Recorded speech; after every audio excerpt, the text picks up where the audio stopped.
on me muff. What?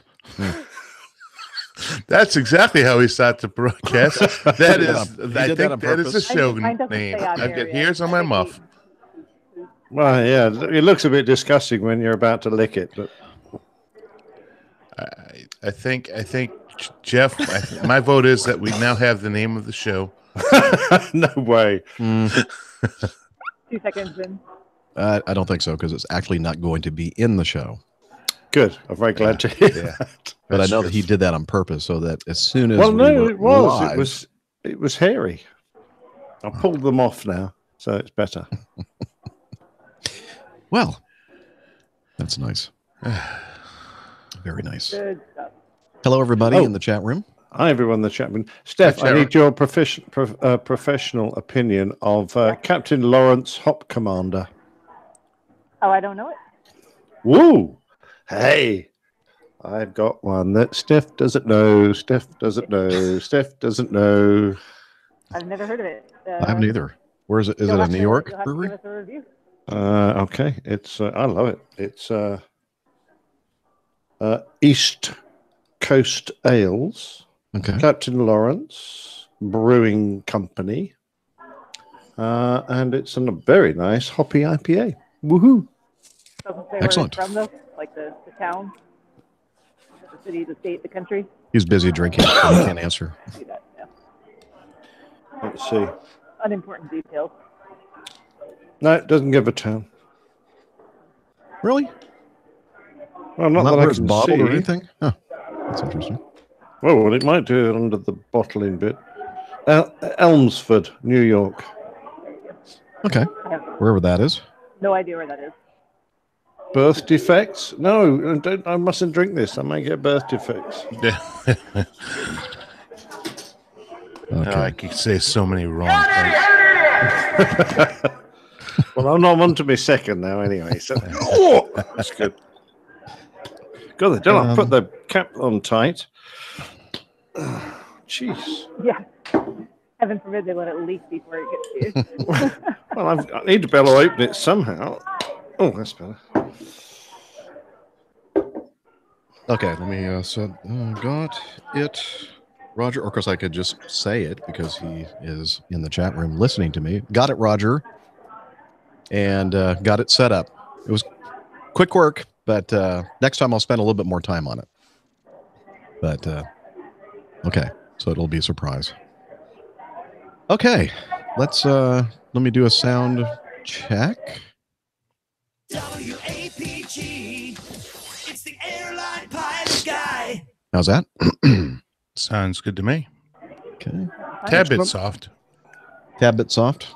Tad, just not much, but okay.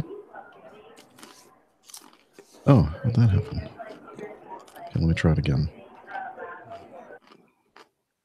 Where'd I put that? Uh-oh. Uh-oh. Well, that doesn't sound good. One thing I need to do. Only one. Well, only one.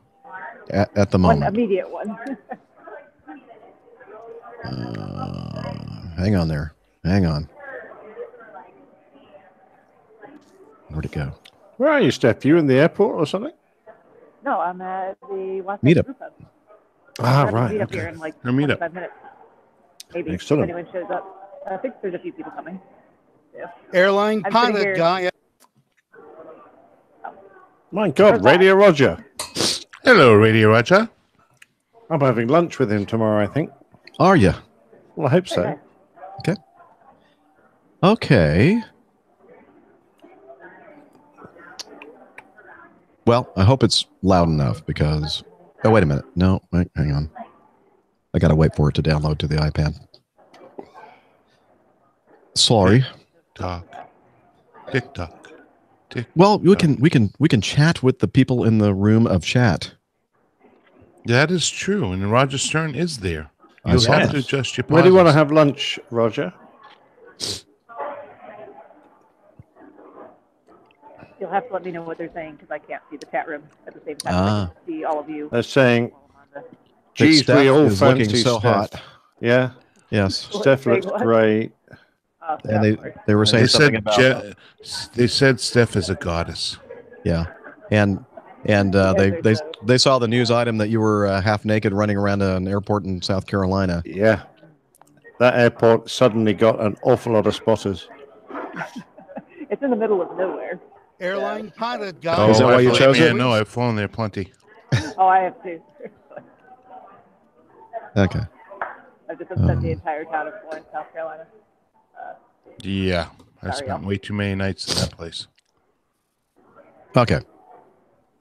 I think I'm ready. I am, sir. I've been for years. Only if you're ready, then we need to start. Here we go. 62. Nope. Airline Pilot Guy, episode 362. Hello, you're listening to the Airline. Wrong one. Darn it. Okay, you can come back. We can hear the ambiance of the Wasatch Brewing Company stuff. Thank you. There you go. Because I kind of missed it. All of a sudden it disappeared and went, oh, this is weird. Oh, quiet. It didn't go away for me. I was still hearing it. Yeah, but... Oh, I mean the ambiance. I think I screwed something up. No way. Say it isn't so. It'd be the first time in history. Yeah. Right. Yeah, it's never happened before. Never. Okay. Oh, I think I know what happened here. When I rendered it, I didn't render. I'll be right back. I'm going everything. Okay. Okay. I'll be right back. While you putz around, you idiot. That's what I read through, kind of between the lines. What he was, yeah. He saw that he had more than a moment to take care of whatever he was taking care of. Okay, Use that opportunity. All right, so let me play this. Make sure that I have the right one now.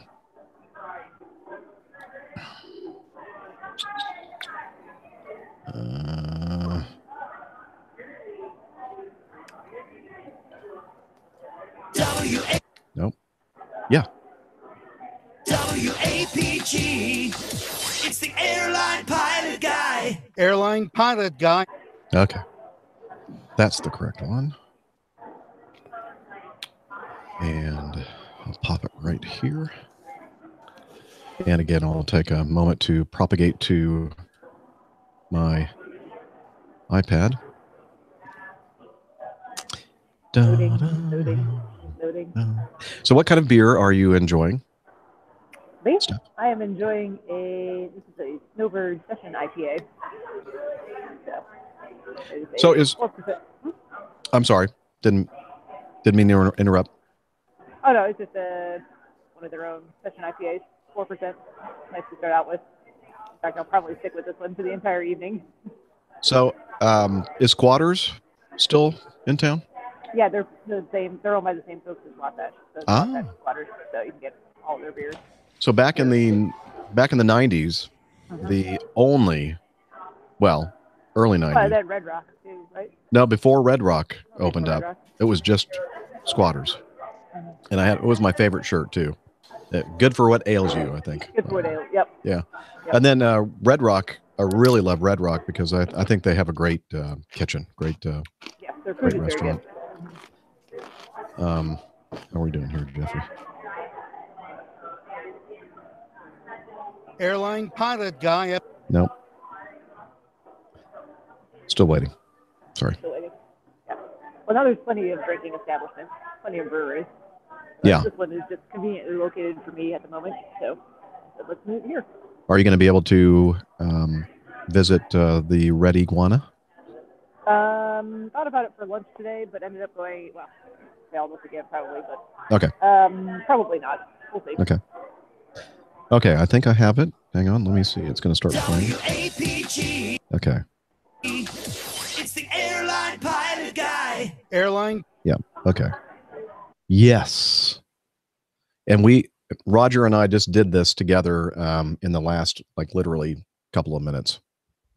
So very, very quick work. Thank you, Roger. And here we go. So Liz, 45 looks like. WAPG. It's the Airline Pilot Guy. Airline Pilot Guy, episode 362. Yeah, he's up in the sky. It's the Airline Pilot Guy. Hello, you're listening to the Airline Pilot Guy show, a view from our side of the cockpit door. Today's show is recorded on the 13th of February, 2019.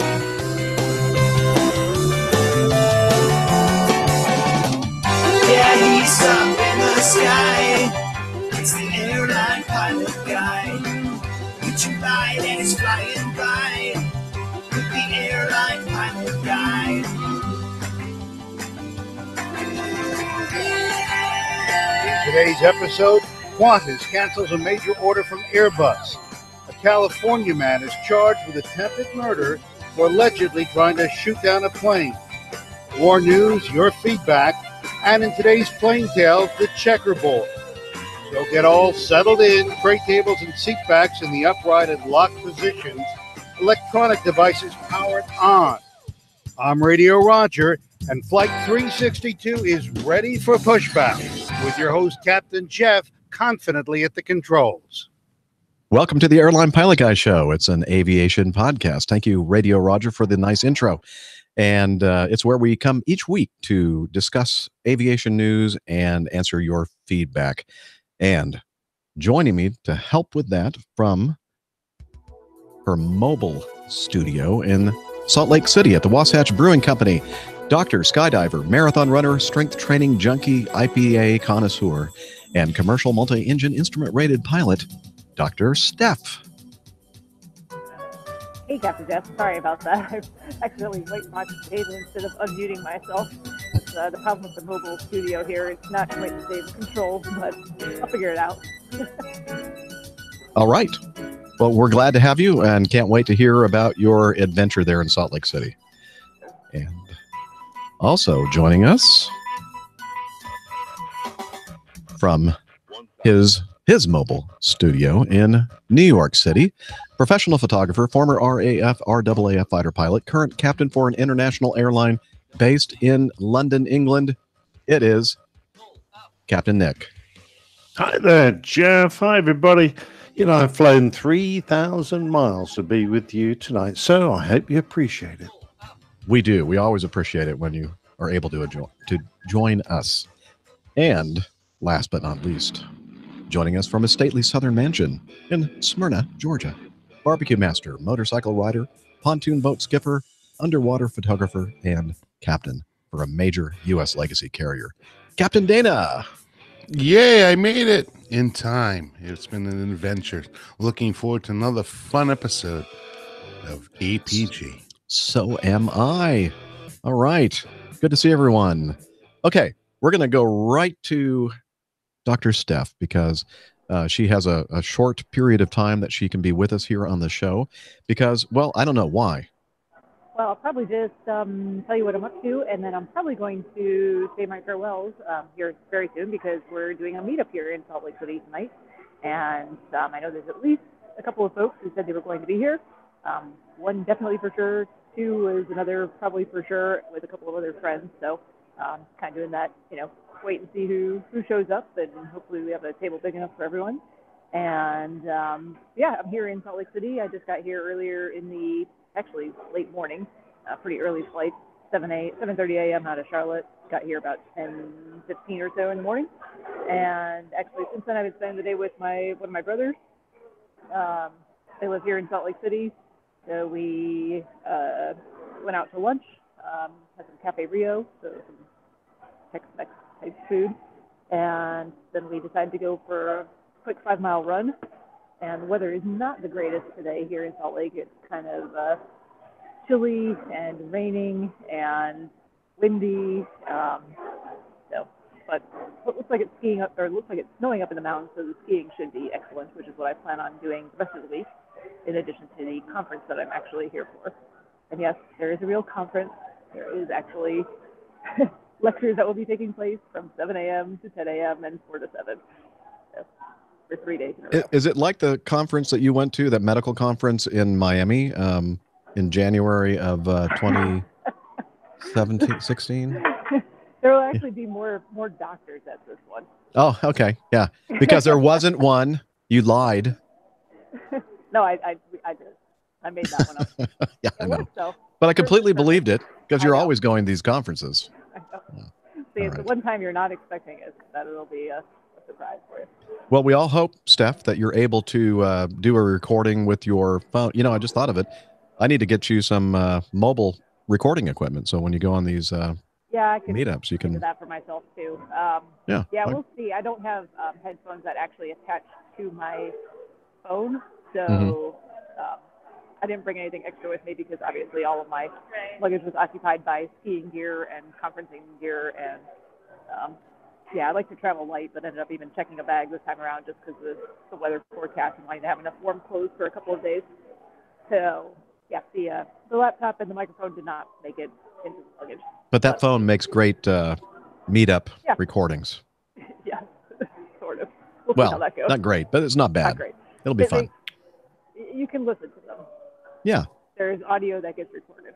Yes, that's true. That's true. But yeah, I'm here at the Wasatch Brew Pub. Like I said, in Salt Lake City, a little neighborhood called Sugar House, and enjoying a Snowbird Session IPA, which is a nice low alcohol content IPA, and very tasty, I might add. So, cheers. Cheers. Cheers. I'm not drinking a Snowbird Session IPA. I'm drinking. Yours looks like wine. It is wine, yes. Or a very red. It is Sterling Brewing Company Vintner's Collection Cabernet Sauvignon. Is Jeff whining again? Yeah. Yes, he needs some cheese to go along with that wine. Yep.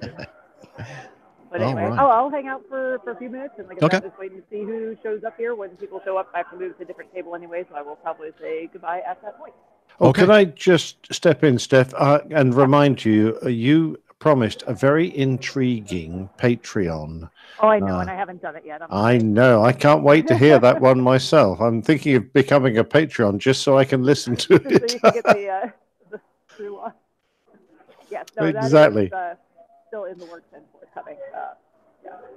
Hey, I Brilliant. recorded one yesterday.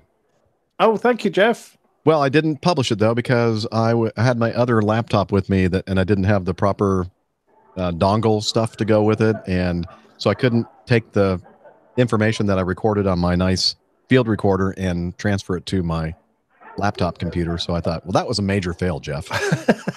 So I'm still going to publish it, but it's just going to come out a little bit later, and some of the timing that I've talked about in there is not going to really work out. But That's what she said. Yeah.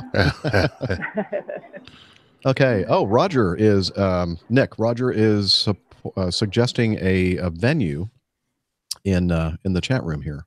Oh, Brother Jimmy's Barbecue, 416 8th Avenue. Looks like it's near 32nd. Sounds good. I'll make a note of that. Thanks, Roger. Lunch tomorrow. Ooh, that sounds like a good time. Yeah. All right. Sounds great. Okay. Well, let's shift to Captain Nick. I understand that you just flew over the pond today and arrived in New York City. Yeah, it was a very big pond today, mainly because of stonking headwinds coming over. So it was nigh on 8 hours to get over, which a little bit longer than we would have loved, but there you go. But my last trip was Boston, and I had a little meetup in Boston, and I met the very lovely Doug Steinfeld, who we went out to a nice restaurant. Now, we did open it up, but no one else was around. So we just sat and had a lovely evening chatting. And Doug, thank you very much indeed for picking up the check. That was unexpected, particularly since I was quaffing beer as fast as I could. Like it was going out of fashion. Doug, yeah, you'll know better next time. Exactly. And He Doug drinks a lot. just very abstemiously just had the one beer. But we were hoping his brother would make it, but he couldn't this time because Doug's brother introduced him to our show. And his brother, I think, is something like a studies or is a professor in geopolitics. I think that's right. in, I guess it's MIT. That's the biggest university there, but I'm not certain. Anyway, I do hope the next time I'm in Boston, I get to meet both of you. Now, Doug had an interesting story because his father, who's well into his 90s, suddenly decided to take up scuba diving. And Dana will like this because, he's down there. They've all gone on a big family holiday to Mexico so that his father can earn his open water qualification. And I think it's about 92, 94, something like that. I was just amazed. A very fit and great family. They all dive there. They're all going down for a great holiday. So hope you're having a good time, Doug, and thanks very much for the meetup. This flight out was a bit of a nightmare. We were looking at some really bad turbulence. Luckily, most of it didn't occur until we ended up in the United States, and then around. Actually, it was more like Montreal, so I guess it was still Canada. Hit some really rough stuff and had to pop down to the sort of height you guys fly around at. Somewhere where you can see the ground, Jeff, and to get into clear air. But it was okay. And then coming into New York, it really did get rough in the descent. We were being thrown about left, right, and center. I love the way the controller said, descend to flight level 190, and you'll get some moderate turbulence. So we thought, well, why are you putting us down to the height where there's the moderate turbulence? Couldn't you just leave us a little higher? And then when we got there, we said, yeah, we're in the moderate turbulence now. When can we descend lower? And he said, oh, I'll let you know. He just kind of left us there. Where we wanted to be. Exactly right. No problem, right? No problem at all. Anyway, we eventually got down and we swooped round to expecting an ILS to 3-1 right. And it had been very lumpy, really quite rough. And then all of a sudden they said, Acme Red, could you take a visual onto 3-1 left? And I said, yes, we could do that. We were just about to hit the localizer for the other runway. Anyway, we swung across for a visual. My wonderful first officer was busily typing in the box, changing all the gear over to set me up with some ILS indications and put the correct runway in and get all the data in. And just as he finished it, they said, oh, cancel that. Cancel that, Acme Red. You're back on the ILS for 3-1 right. Would you mind joining the localizer? And I'm going, oh, for heaven's sake. So, we just did runway swap, and eventually put it on the ground and thought, oh, thank the Lord for that. So anyway, eventful, typical New York, but we got on the ground, so we're happy. Got to be flexible. That's the key to air power. So I gather. Yep. Flexibility. Yeah. Anyway, that's what now I have a question for you, Nick. Do you have the option of having a second route page preloaded to have something like that selected? So yes, exactly, we do, but it takes just as many button presses to bring that page up and activate it as it does to just swap the runway on the current one. So it's up to whoever's working the box. It's up to him which technique he uses. I don't really care, so long as I get an ILS on, and we can always hard tune the ILS if needs be. But it was literally 3-1 right, 3-1 left, 3-1 right in about 45 seconds. So we were, just working like one-arm paper hangers for a little while. Go ahead. Just to get the plates up in time, and rebrief. And we just started rebriefing, getting everything sorted. And then we switched back again. I'm going, oh, Lord. Anyway. I think that my personal opinion, at that point, who cares what's in the box anymore? Just, dial in the localizer and get the right course and make sure you have the minimum set properly and just, fly it Sadly, that's all in the box for us. So you have to do it that way then. Well, the minimums go in the box, the weather goes in the box. Our airplane it doesn't. It just paints a nice little picture on your map thing. And I have a lot of guys who go, well, you want me to put that back in the? No, I don't care. I'm not looking at that. I'm looking. I would have. We could have probably. I could actually see the airfield reasonably well. There was some light snow showers around, but it wasn't a big problem.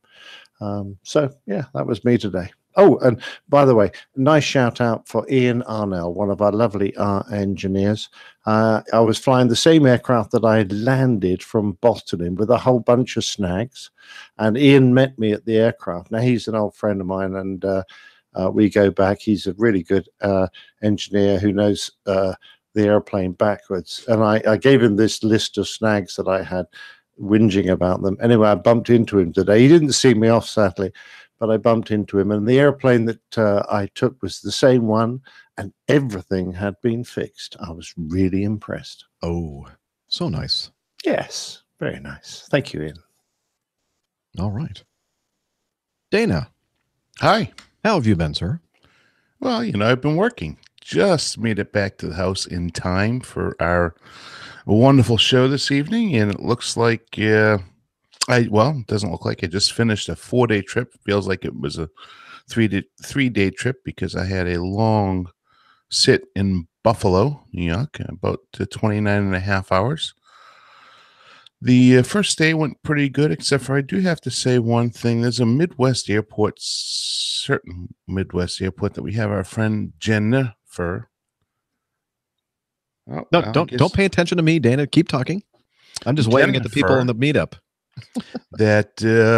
Anyways, Jennifer works at this Midwest airport, and unfortunately they don't run our de-icing because here at Acme at this Midwest airport we have our own de-icing crew. It took them 40 minutes to de-ice my airplane. It was absurdly long in comparison to today in Cleveland. The de-ice crew took about 8 minutes to do type 1 and type 2. Done, out the door, already to the runway. And they're one of the best. Yeah, they are very, very good. So just a little comparison, although I'm not giving the shout out to Jennifer's Midwest Airport. However, because we do our own de-icing, I get to watch them work over there, and they do a pretty good job too. I wish it was actually them doing our de-icing up there in that Midwest airport. But anyways, one of the hardest parts of our job, as far as I'm concerned, is sleeping in a different room, in a different hotel, on a different bed every night. And that was no exception. The first day of my trip was pretty uneventful, other than the Columbus de-ice issue taken forever. But the second day after Buffalo, was sleeping in Buffalo because at about 2 o'clock in the morning, I hear beep, beep, beep, beep, beep, beep.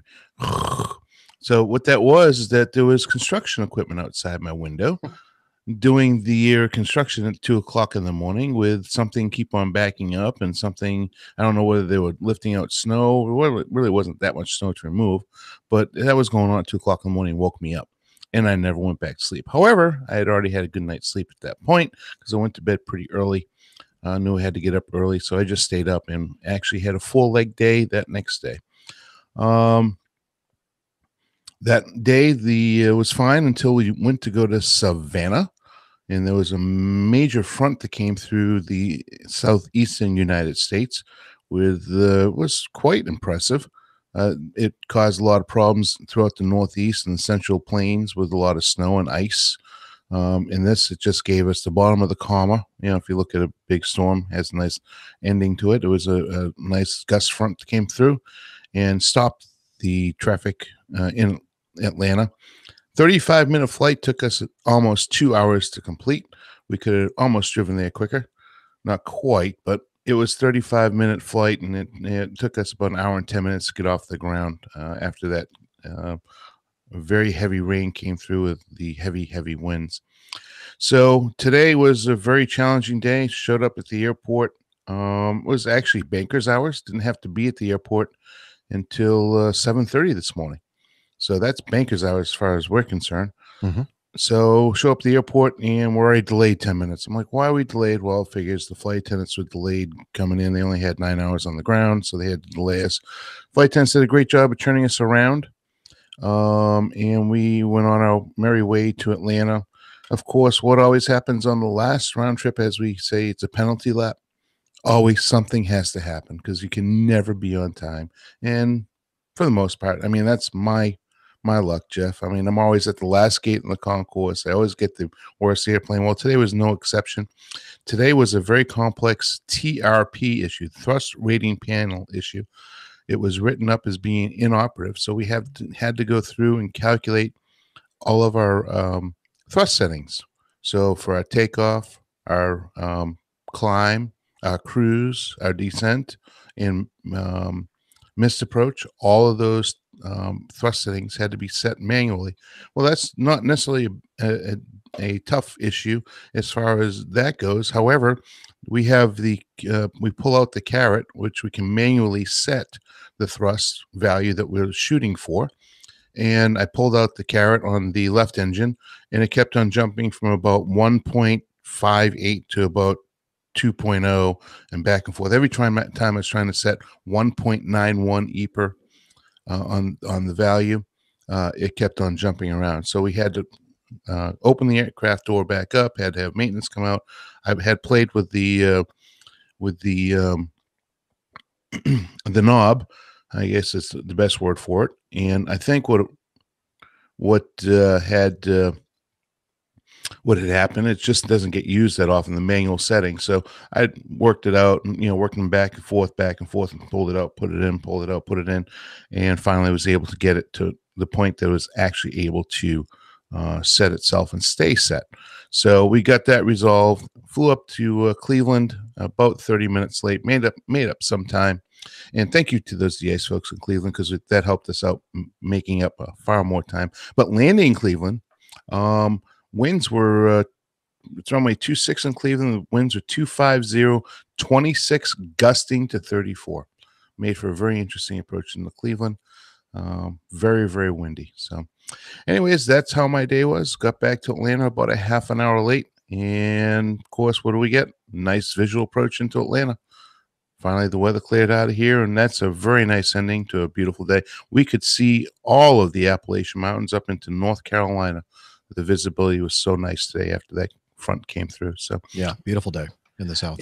And one other thing, Nick, you flew how many hours today? I don't know. 8 hours and eight and a half, nine by the time we finished, I guess. Okay, I did 3 legs. I did 41 minutes first leg, 1 hour and 14 minutes the next leg, and 1 hour and 18 minutes that next leg. So I didn't work very hard comparatively speaking to all the hours you were in that. I think my flight was even longer than that. Yeah. Oh, yeah. No, that was 2 hours and just about 2 hours, just about under 3 hours total work. So anyways, that's about it. The Old Pink House in my favorite restaurant in Savannah. I don't know if anybody goes there, but the Old Pink House had a fire. I was very disappointed last night. I didn't get my Old Pink House for dinner. So that was my big disappointment on my trip. I enjoyed the Old Pink Eye, but yeah, not the same thing, really. Pretty close. And we have a view of the entire valley. We do. We have a view of the entire valley, according to one of the folks that are at the Salt Lake City meetup at Wasatch Brewing Company. Yes, Steph, go ahead. You're on. If you've never been to Salt Lake City, it is beautiful. So I know Jeff's been. I know. I've been to that. Dana's been. I've been to that exact brewery. My buddy and I, Jay, I'm not going to use his name. When we were building time, he was part of a flight club that is right underneath the Salt Lake I'm forgetting the technical term now. Well, yeah, right under the airspace, Class Bravo now. But it used to be with the TSA. I can't remember what it was. Way back. So anyways, Class Bravo. TCA, Terminal Control Area. So anyways, we would take a couple airplanes out of there and fly them all the way across country. But I've been to that exact brewery that you're at right now. Yes, loved it. It is one of my and favorites. That's back in the definitely. late 90s. So, but I'm going to take this moment to say goodbye because several folks have shown up, and we're going to get to know one another a little bit and talk about some aviation stuff. Hi, several folks. Hello, everybody. Have All fun. right. Can't wait to hear about it. All right. We'll talk to you later. Bye-bye. Bye, Steph. Yes, Jeff. Bye. Have fun. All right. Yeah, she was trying to get in to say goodbye so she could move on with more important things, her Like drinking. personal life. And the meetup planned there. That's awesome. Okay. let's see. So that leaves me, right? Yeah. My turn. All right. So after last week's show, the next day, scheduled to do just 3 legs: Cleveland to Atlanta, Atlanta, Milwaukee, and then back to Atlanta for the penalty lap. And I'll talk a little bit more in depth about it in my crew log, which should have been published, but it's going to be published tomorrow or tonight. But had an air return because we flew from Atlanta to Milwaukee and had an issue with our weather radar. And we had, unfortunately, some convective weather en route that we had to have a functioning radar. And so we had to turn around, go back to Atlanta. They fixed it. And then we tried it a second time and made it up to Milwaukee and then back. On the way back, I ended up talking to, actually, I was flying. My first officer was talking to Chicago Center, and a gentleman says, the guy that was working us, "Hey, is this Captain Jeff?" And I'm thinking, well, obviously he doesn't think that my first officer's voice is me, but he must know that I'm operating that flight today. And I said, yeah. And of course, my first officer was going, huh? What's happening here? But talked to, let me see. Here we go. Want to make sure I get all this right. Joe from Chicago Center. And so we talked a little bit, and he helped us out a little bit, gave us a little bit of a shortcut to decrease the amount of time our leg was going to take back to Atlanta, because we were flying a little bit longer route to kind of go on the backside of that weather system. And he said, nice chatting with you on the way out of Milwaukee. And he said, I'm glad that he could help me or us out with the shortcut. And he also mentioned to us on the, I think he's extending this offer, this invitation to the APG crew to come in for a tour of Chicago Center. And because he knows that we're going to be up there in Oshkosh, so in that area. And I said, yeah, in fact, the RV that we're renting is in the Chicago area. So we might be able to coordinate for some kind of a special tour of the Chicago Center in Aurora. That sounds great. Isn't it nice to have nice air traffic controllers, Jeff? Yes, it is. You know, I was leaving for Boston on my, not this trip, previous one, and it just so happened one of our great APG friends, Adam Spink, was on ground, which is why I was held 5 minutes on my gate before I could taxi. Just 5 minutes? Yeah.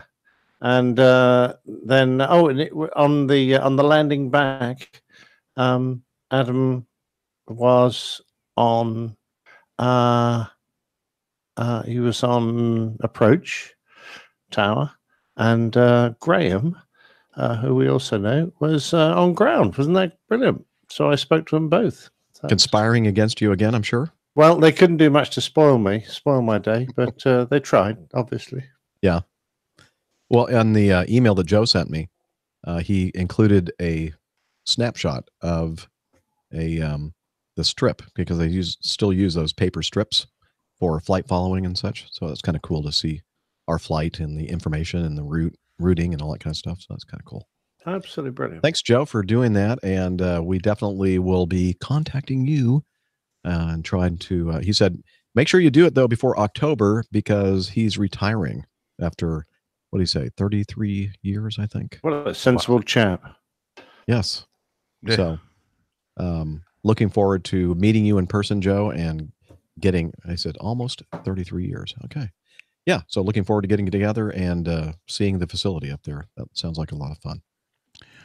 And Nick, I only have 6,035 days to retirement. Is that all that? That's not many at all. No. Just, who's counting? Yeah, I know. I'm not counting at all. I don't know. I haven't a clue how many days I've got. Nick is holding up his phone again, and it says 107 days. Yes, would you believe? And I'm going to hold up mine, and mine's only 1,775 days. Knock a digit off. We'd be very close. Yeah, at least I'm under 200 months. I'm 198. Oh, months there you go. to go. Oh, I can see the light at the end of the tunnel. Oh, yeah. Forever, Nick, I will always think of you every time I look at that. But I only have 17 days to Hawaii. So Oh, awesome. Okay. On this trip that I just came back from today, I had a couple of meetups. One kind of a personal meetup. I know, Dana, you and I both got to meet up with Stephen Ivey. You, while you were transiting. Happy birthday Atlanta. to Stephen. Yeah, he had a birthday on Monday. Stephen. Happy birthday, dear Stephen. Happy birthday to you. All right. Many more. So that was cool. And let's see, yesterday, day before yesterday, what day was it? It was Monday, the first day of my 3-day trip. I had a meetup with Logan Lynch and his lovely wife in Melbourne. That's in Florida, not the one down in Australia. And doesn't it look like that picture I sent you then? It looked well. There's water there and a couple of buildings, but not as many as in the picture that you sent. But yeah, but it's still a very lovely place. And so I'm going to tap this button here and hope that we can hear the meetup audio that I recorded.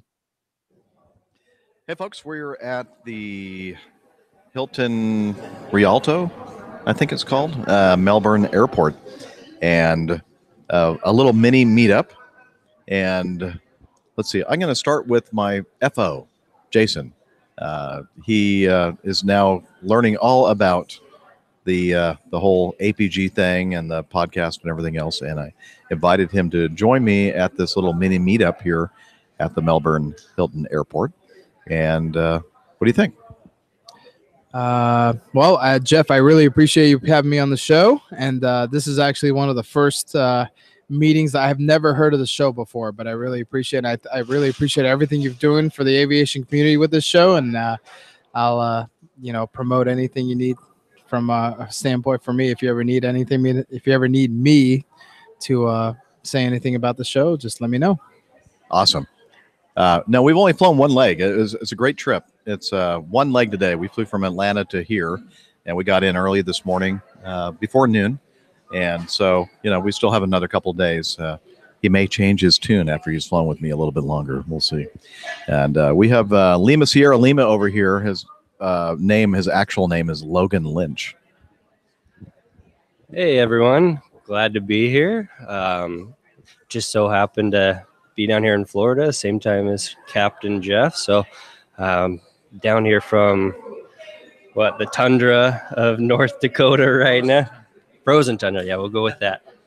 I think when I left North Dakota, it was a high of -11 and snowing, and I think it's snowing again there right now. So quite the change down here. So really excited. I've been listening to the show now since July now, I think is when I started listening. So it's been great to finally meet with Captain Jeff. So anyways, there you go. All right. Would his better half know? She's looking at me. She's shaking her head. No, I know that look. I've seen it so many times in my life. So I am not going to hand the microphone to her. So anyway, we were having some great conversation here, talking about possibilities in the future and other things like families and all the things that are important in all our lives. So it was a lot of fun. Thank you, Logan, for reaching out and seeing that I was going to be down here and kind of basically initiating this meetup. It was great. All right, back to you in the studio, crew. Well, thank you very much, Jeff. On-scene reporter at Melbourne International Airport in Florida. So that's a good reason to become part of our Slack team and follow sign up for the Meetups channel, and also to look at our APG community calendar, because we're putting our schedules on there and you can kind of see where we are and if we are available to do a meetup. And that's what Logan did. And he noticed that I was going to be in Melbourne, and that's how that whole thing ended up happening. And Jason, did you recognize, Dana, that voice? Yes, I did. He's somebody that knows you from your previous life at ASA. Sure did. Great guy. Yeah. Really good guy. Had a lot of great things to say about you as well. Oh, really? Seriously? No, he's a good guy, and Yes, we had a lot of fun flying together. Yeah, I can imagine. I'd love to be able to do that sometime and have him as my first officer, or even me as his first officer in the future, and him as captain. So either Yeah. way, Better love to- hurry because I think he is looking at possibly moving to some other. Of course, I know that you might be as well in the not so distant future, and not willingly, but it may happen. Yeah. So anyway, Jason is what we'd call I guess a management pilot. He works in the Acme chief pilot office. He's an assistant chief pilot. And so I know it's really happening there. They sent him to make sure that they heard a lot of stories about me probably, and they had to make sure that, quality control, make sure that I was okay. So was that something that was making noise over here on my end? No, that was me. Oh, I'm okay. sorry. I recycled right. my. I noticed that my computer was about to go off because the charger for some reason was not plugged in properly. Oh, and that's good. I'm glad you caught that before it died. Yes, because that's happened to me before. Yeah, that was. I'm glad I happened to look in that little corner, little icon up there, and I did not expect it to make that noise. So I do. No, but that's fine. I'm glad it made that noise because that means that you're going to be with us. I think I was in the middle of a show once. I don't know when, sometime last year. I don't remember seeing the little window that usually comes up and says you're operating on very low battery power. Make sure you do this or whatever before it disappears. And I don't think it happened. Everything just completely went black. Not good. Yeah, well, looks like my camera's now failed. Oh, okay. Well, it might come back. Maybe unplugging and replugging might help, or just giving it some time to recover. Anyway, let's see. What else do I have here? So we've had the Melbourne meetup audio. Will Cool, Captain Cool, sent us some audio feedback regarding something happening up in his neck of the woods. And so, Will, please take it away. Hi, everyone. Will Cool here. Most of us are familiar with the WASPs, or at least have heard of them, the women Air Force service pilots back in World War II. Dang who it. were trained That was- to help fill the gap Oops. for...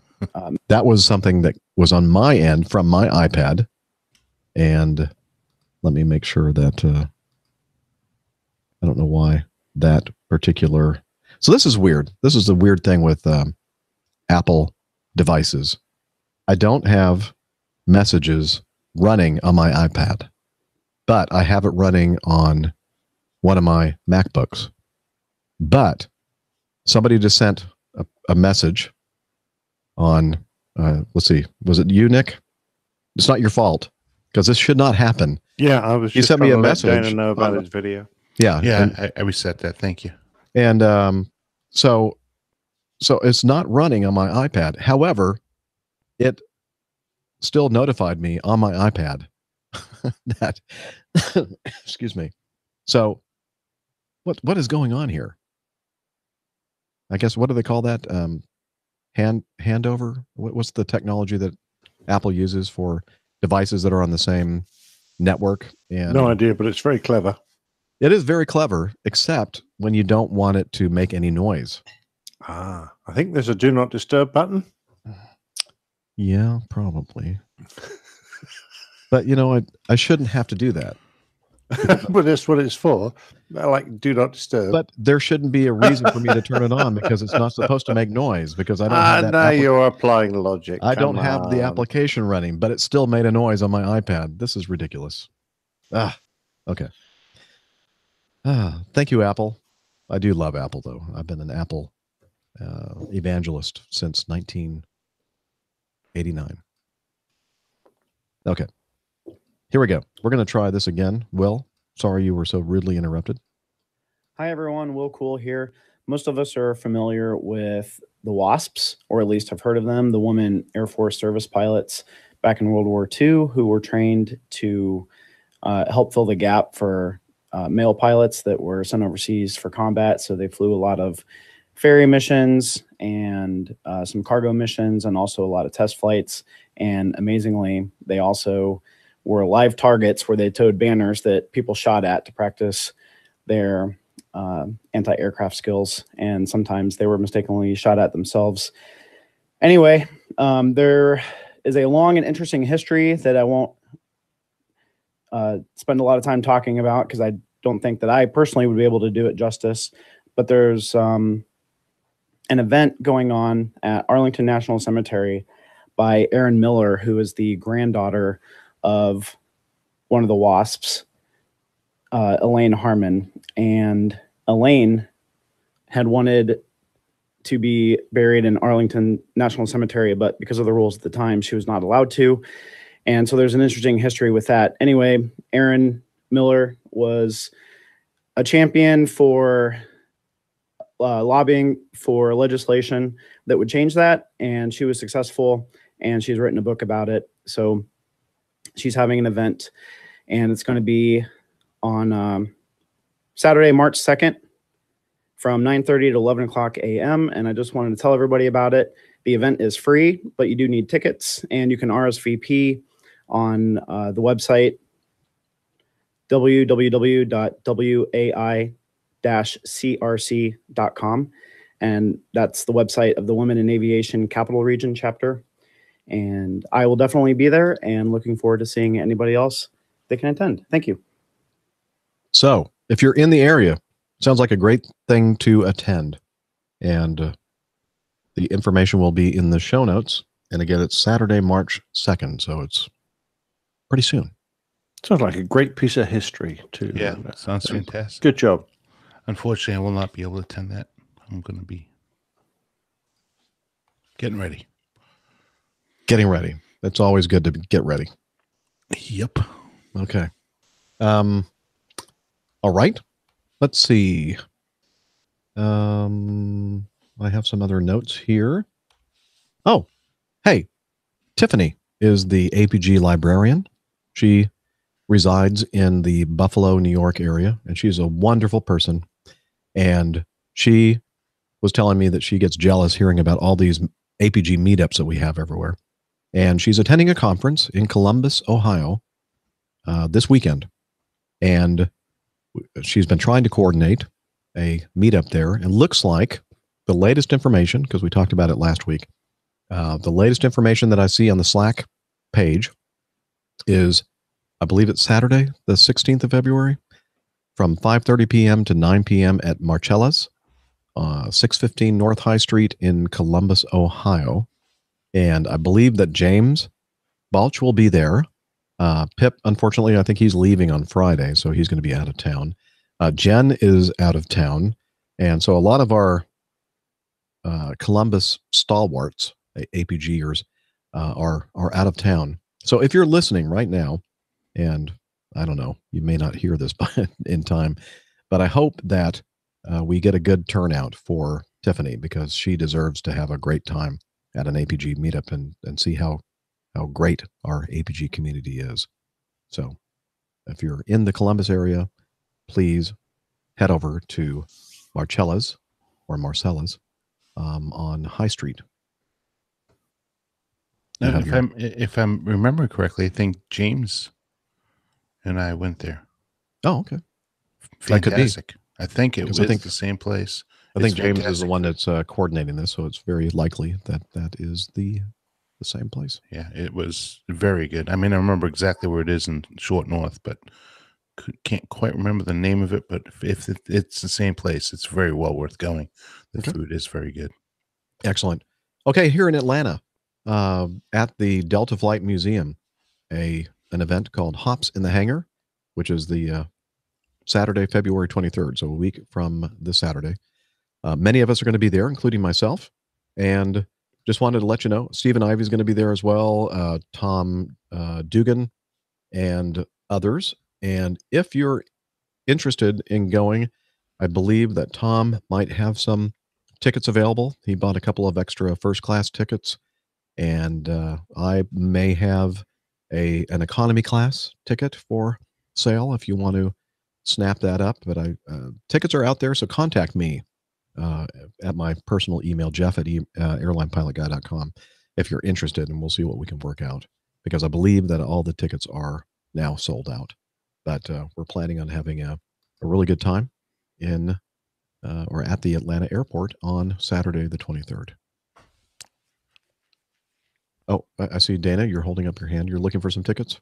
Yeah, I don't have any tickets unless Dr. Steph doesn't use all of hers. Yep. So- Well, we'll work all that out. Perfect.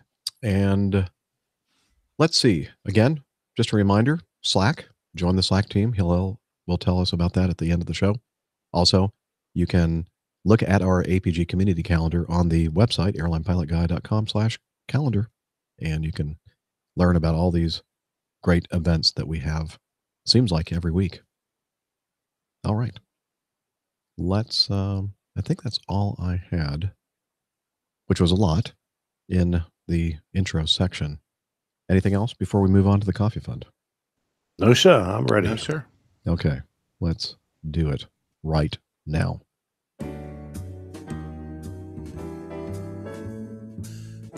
Johnny, how much more coffee? No thanks. I love coffee. I love tea. I love the APG community. Coffee and tea and the Java and me. A cup, a cup, a cup, a cup, a cup. All right. The Coffee Fund. That's the Java Jive, sung by the famous Jeff Smith. And the reason why we're playing it is because the Coffee Fund is what we call the way that you can become involved financially, supporting the show. And a couple of different ways to do that. One is the classic method, which is basically a PayPal donation page, and you can do a one-time donation or a recurring donation there. And the other way to do it is via Patreon. You can become a patron of the show and pledge a certain amount per episode. And all that information is available on airlinepilotguide.com/coffee. And since the last episode, we had a couple people join us contributing via the Classic Fund, Joel Solomons and Jeff and Anissa Moeller. So, and again, a reminder, if you're one of those who use the Classic Fund and haven't gotten the information about the crew log feed, please contact me at jeff@airlinepilotguide.com. I'll make sure that you have that information. So anyway, thanks everybody for contributing to the show. We do appreciate it. And we look forward to having more people join us.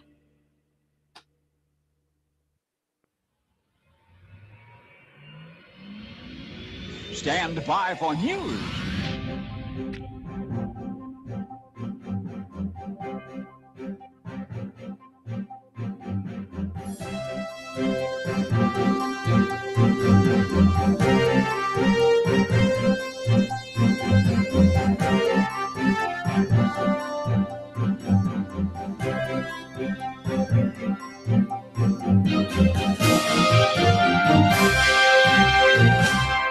All right, we'll start with an update on a story that we talked about in the previous episode.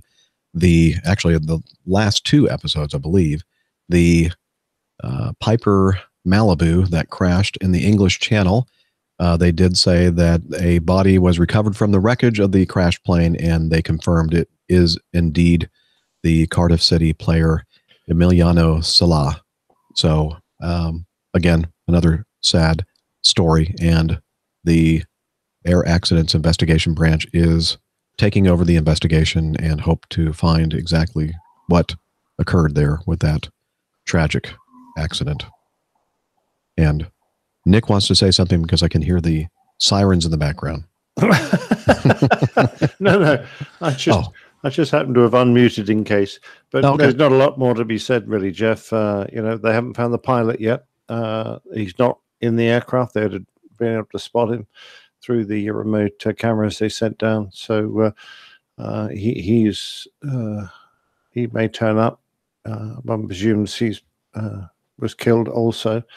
But it's absolutely tragic. I feel sorry for the football club, and I feel dreadful for this player's family. I just hope this doesn't turn out to be a bit of a dodgy flight that was organized, Illegally, perhaps, or when it shouldn't have done, or perhaps it's someone who was not particularly well qualified and an aircraft that wasn't really fit. It would just be so tragic if this fine young sportsman had died as a result of negligence. Yeah, I hope that's not the case. Yeah, likewise. But we'll certainly cover whatever the investigation reveals on our show, one way or the other. Second item here, Qantas.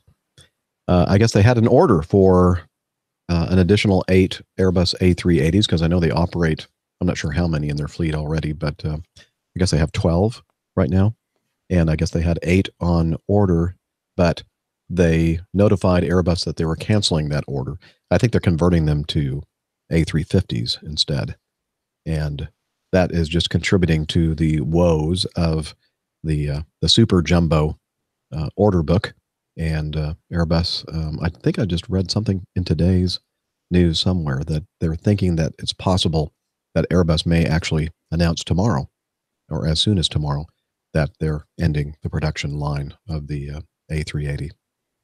Yeah, it wouldn't surprise me. There are very few customers for it right now. And despite the fact that it's proven to be a very popular airplane, and passengers really do enjoy being on an aircraft of that size, its stability, the amount of room, and the facilities it has on board, it's just not competing. It's just too expensive.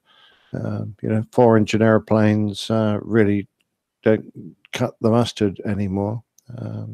Yeah, sad. It is. Not to mention, it's the world's ugliest commercial airliner. It is pretty. Yeah, actually, no, I think the Dreamlifter is definitely the world's ugliest. No. Well, it's not a passenger airliner. Well, yeah, but you know what? Okay, so that's fair. That's fair. Okay. But all right, let's talk about the Beluga. Oh yeah. Oh no, that looks cute. That looks really cute. I mean, it's like a. That's what your parents said about you when you were born. Well, yeah, possibly. That was the beginning of birth control when he was born. Ouch! Yeah, I'm only kidding. Too late now, mate. You said it. That's it. I'm just getting my little black book out. Okay, we should move on then. This is an interesting one. You don't hear these kind of stories very often. A Visalia, California man has been arrested for attempted murder after he tried to shoot down a plane, according to the Tulare County Sheriff's Office. On February 2nd, officers received a report from a local agriculture aviation spraying business, in other words, crop dusters, that one of its planes had been struck by a bullet while in flight. Upon further investigation, detectives identified 55-year-old Roy Vandervelde as the suspect after witnesses confirmed he made threats to shoot down the plane. And so they booked him into the pre-trial facility at the county sheriff's office.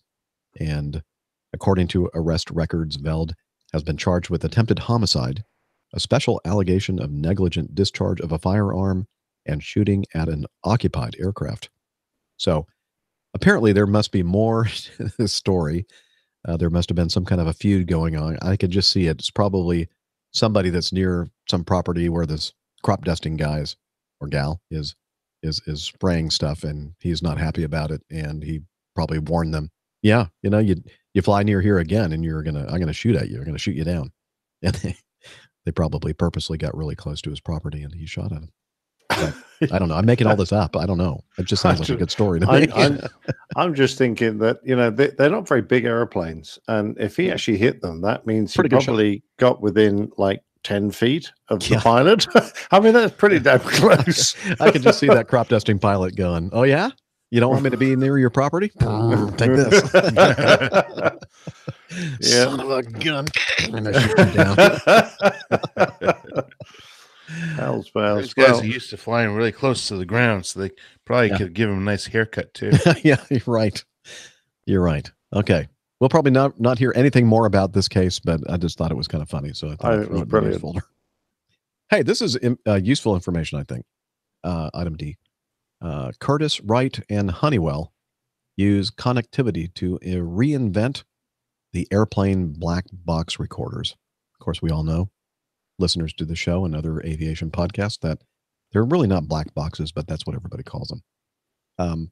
In a major boost for airline accident investigations, two aviation leaders, Curtiss-Wright Corporation and Honeywell, have partnered to develop an entirely new way for airlines to monitor and analyze flight data. The companies will use real-time connectivity to reinvent the cockpit voice recorder and flight data recorder, commonly referred to as black boxes, for the commercial airline, cargo transport, and business jet markets. The company signed an agreement to develop the next generation of mandate-compliant voice and data recorders. As part of the new agreement, Curtiss-Wright will be the exclusive supplier for Honeywell's next-generation recorders for the air transport and business aviation market. The companies will jointly develop the hardware for new black boxes, and Honeywell will modernize the software capabilities for easier access to real-time data during flight. And that's what I think the big story here. This is going to be live, real-time data streaming and upload to the cloud capabilities enabled by Honeywell's connected aircraft software. And that's going to meet, as I said in the earlier paragraph here, that it's meeting the mandate through the, I believe it's the European Aviation Safety Agency minimum 25-hour cockpit voice recording mandate. So this is so cool, Jeff. We've talked about this before and suggested several times that, you know, when you get one of these aircraft that disappears and you can't really, you know, you're trying to dive or put submersibles down into thousands of meters of water to try and recover these devices. And it's such an expensive thing to do. Isn't it great when you might be able to have streaming of this? And lo and behold, here we go. I just hope that it's adopted soon into the next generation of aircraft, and it'll just be a boon for flight safety. Yeah, it's really no surprise. And actually, I'm surprised it's taken this long to even go down this avenue. I mean, how long have we been able to ACARS back and forth and communicate? And it's really about time, if you ask me. I think and all it's the a new great generation idea. aircraft already, you know, for many years now have the capability of sending almost a constant stream of data to the, you know, like maintenance data, like for instance the 2009 tragedy of Air France 407. Now I'm all of a sudden can't remember the name of the flight. The one that crashed over the Atlantic Ocean. The 330, yeah. They were getting all kinds of data in headquarters in France of what was happening on the airplane. That helped give some clues as to what may have happened. Yeah, and of course the engine manufacturers, they take engine parameters all the time, independent of the airline. Because people like Rolls-Royce and GE, they want to know exactly how their engines are performing, and they want to be able to tell the airline if there is a potential problem, when to pull them off the wing, when to service them, etc. So those have been sending data regularly, and that's one of the things that they've been trying to use to find the Malaysian 777 that went down. And James points out it was 447. Thank you. I was close. I got two of the numbers right. But thank you, James. But now, if we can just ensure that these devices are connected constantly, no matter where you are on the globe. Yeah, that'd be great. The best thing. Yeah. And then we wouldn't worry, or we wouldn't be worrying about, you know, where the Malaysian flight went down, etc. Yeah. The technology is there. Why not use it? Yep. And I think we're going to see that in the next few years. Now, when I say the technology is there, why not use it? That applies to this only. I would not support video cameras in the flight deck. Okay. Well, we're not going to talk about that because I know that's going to be a controversial thing. They will be able to stream your voice. So by the time you land, mate, your P45, I don't know what you call it in the States when you get your letter of dismissal, but in the UK it's called a P45, will just be there waiting for you. Yes, and highlighted all the things that you said that were inflammatory. Exactly. Okay. Here we go. Yeah. At this point, if you have these systems, you may as well just have the video as well, right? It's a complete invasion of our privacy. Well, and unless you like to fly naked. Well, no, we're not talking about certain airline in the United States likes to do that. Okay, moving on. This was an interesting one. A ground collision between two Kenya Airways Embraer ERJ 190s at Nairobi Airport. Both aircraft seriously damaged, and we have pictures, which we'll include in our show notes. And they're correct. There's some serious damage here. Yeah, there certainly is. I shouldn't be laughing. No, but oh I'm sure wow, that the ouch. people that own these airplanes are not laughing about this. No, not at all. On 9 February, 2 Kenya Airways Embraer ERJ 190s collided while on the ground. Apparently, one of them, 5 Yankee Kilo Yankee Romeo, jumped off her chocks during a, quote, ground run. The crew then tried to avoid the aircraft from hitting hangar walls, but the aircraft hit a parked Embraer 5 Yankee Fox instead. I don't know why they thought it would be better to hit the airplane than maybe it didn't look as imposing to them. So they steered it toward another very high value piece of equipment. Yeah, And how much is that old rusty hangar worth? I know. So I'm just surmising, speculating here, but it says it was chalk that jumped the chocks. But certainly they had the brake set, right? The parking brake must have been set, or maybe somebody actually riding the brakes, putting their feet on the brake pedals, right? You would think. Huh? No, I don't think so. If this thing jumped the chocks, that means that they thought the chocks were going to be enough. Again, this is all speculation, but it seems to me that may have been what happened here. They just thought, well, it's chalked, it should be fine. We'll just do an engine run up. Or missed it on their maintenance checklist. That could be as well. Yeah. Yeah. And of course, it's not the only time. But I mean, this is, I hate to say it, if you're going to run into another airplane, don't do it to one on your own airline. Do it to somebody else's airline. Yeah. I mean, preferably one of your major competitors, because at least you've taken out one of their airplanes. Right. But they, Kenyan take out a Kenyan, and then today in Schiphol, a KLM 747 on pushback took out one of his own KLM Dreamliners. I mean, Boeing versus Boeing. I love it personally, but I mean, if you're going to take out another airplane, make sure it's somebody else. God, love me. When will they learn? I saw that news item about the KLM jets, and I'm thinking Nick is going to absolutely love this and have something very, very snarky to say about the fact. Well, that was good. Took out 2 Boeings. Yeah, 2 Boeings with 1 swipe. Yeah, I think that's brilliant. Good job. And also, I believe we were talking about this before we started recording. Not the first time that an airplane has been doing an engine run and has gotten itself into trouble. Oh, that's right. Yes. An A340, I think we were saying it was Saudi Air. Yeah, Saudi Arabian, I believe it was. Yeah, it was. And it had not yet been delivered, and they were doing some kind of an engine run. And I think it was one of their acceptance procedures, I think. So. Oh, good Lord, yes. And actually, that was quite tragic because the aircraft smashed into this huge concrete wall with the road up. And I think the flight deck was quite badly damaged, and some of the occupants were quite severely injured. Not good. No, not good at all.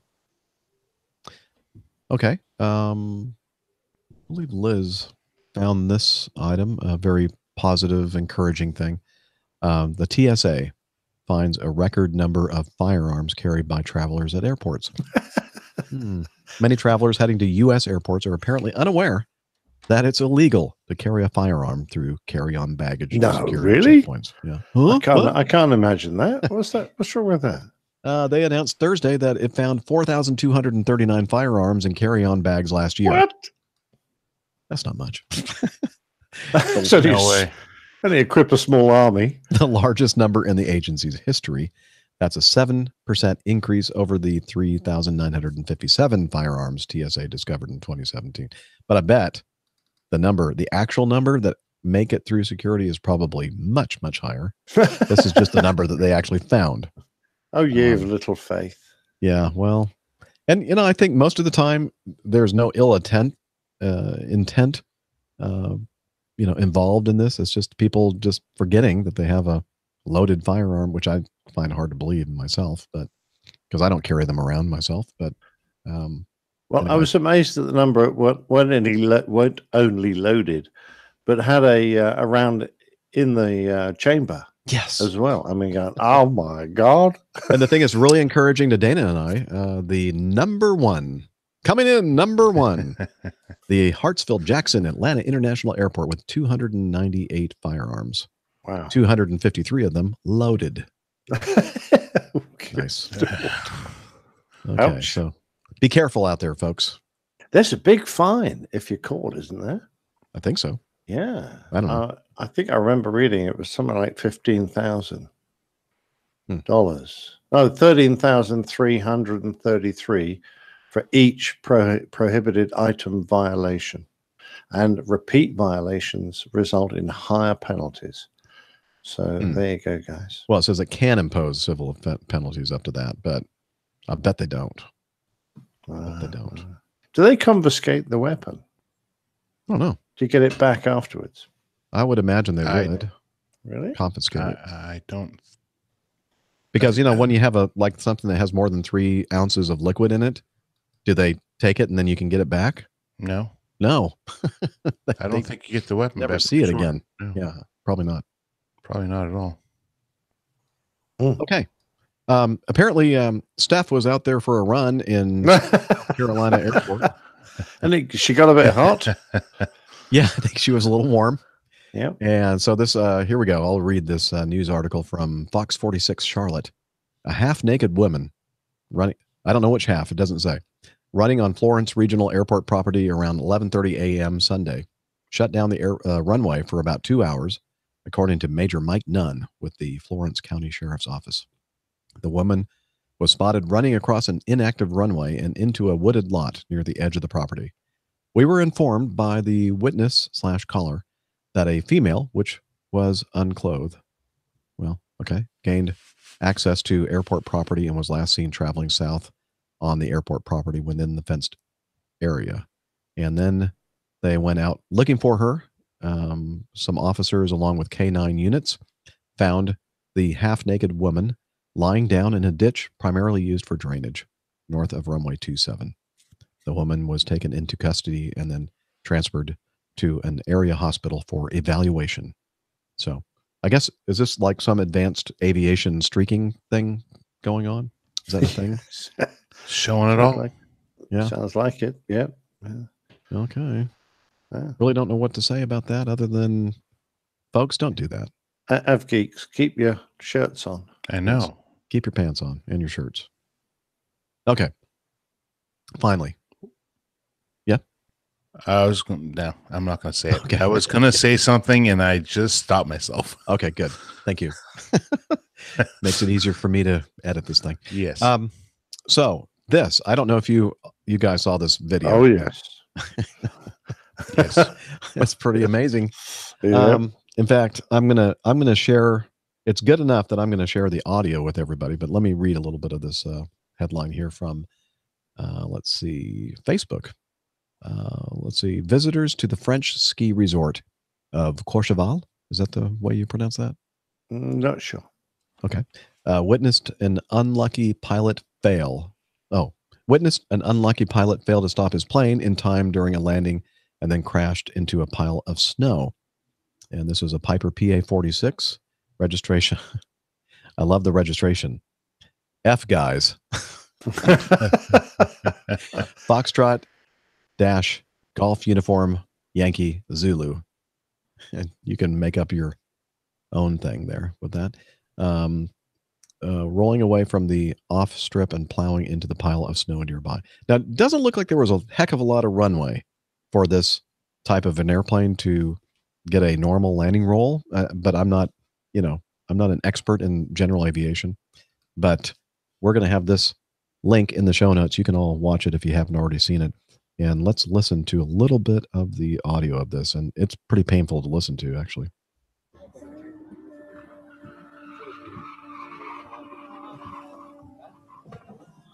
Ow.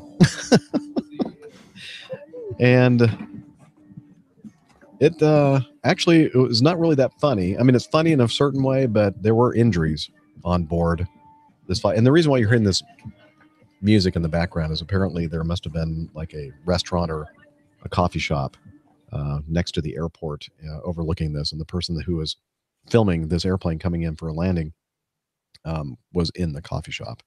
One of those plane spotters, I bet.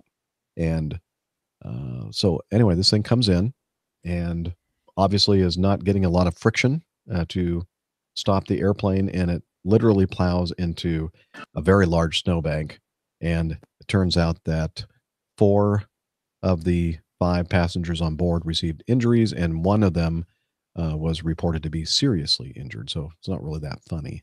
But I would like to know what the heck this pilot was thinking, that he could, or he or she could land this airplane in that amount of room. What do you think, Dana? I am no general aviation expert. Well, actually, Well, you're more of an expert than either Nick or that I. amount of runway space. Mm-hmm. I mean, you can see at the beginning of it, there's a bit of a hill. So I don't know if this part of it was supposed to be landing uphill. Mm-hmm. And he touched down late, but that amount of runway, I'm only guessing maybe 1,000 feet at the most, maybe even less. No, that was crazy. He seemed to be carrying a lot of speed as well. Well, it looks like it was a Malibu or something similar. Piper. Yeah, it's a Malibu. Yeah, Piper Malibu. Well, it's a PA-46, whatever. Yeah, so I think that's a Malibu or similar, and that's it's a pretty hefty airplane. It's not a light airplane, so it's going to carry a bit more speed than you're used to seeing on any type of single engine airplane. I would imagine its approach speed somewhere around 90, maybe even 100 knots. I'm no expert in that respect, but based on what I'm seeing, it looks like he touched down late. Yeah, Michael Sullivan in the chat room says the runway goes uphill and then it levels off, and that's where the aircraft touched down, on the top half. Top of the half. So you're right, Dana. That's and it looked partially contaminated as well. There was large areas of snow on it, so you don't know what the braking action was. Yeah, I mean, I agree with you. There is large patches, but it's not solid. No, it's not. No. Yeah, it sounded like there was some pretty good grip because you could hear the tires screeching. It's wet. It's clearly wet. Yeah. And if it's warm enough with the black top, with the temperature, I don't know what temperature's there, but with the sun shining on it, anywhere it is blacktop generally tends to melt down a little bit, even if it's below freezing. But yeah, he just clearly touched down way too late. He should have gone, wait. What can you always do? You can always go around. That would have been the best choice there. Come back and land at the first. I mean, I can't see in the video where the first part of the runway is, and I don't have any data on it. But if you landed going uphill, that would dissipate a lot of energy. Yeah, you have gravity working. Well, I've seen one of there are 2 videos, and I've seen one where he does actually touch down. It shows him touching down just before the mound, just before the top of the hill. But when he gets to the top of the hill, he's going so fast he nearly gets airborne again. He doesn't seem to be able to brake during the first sort of half of his rollout. When he does start to brake hard, it's all a bit late. Does that have any reverse propeller kind of stuff? No, for that kind of an airplane. No, okay. No, and it's I'm watching it again, and it's even if you touch down, you can see him slam on the brakes. He didn't even try to go around. He actually killed. Yeah, I was watching it.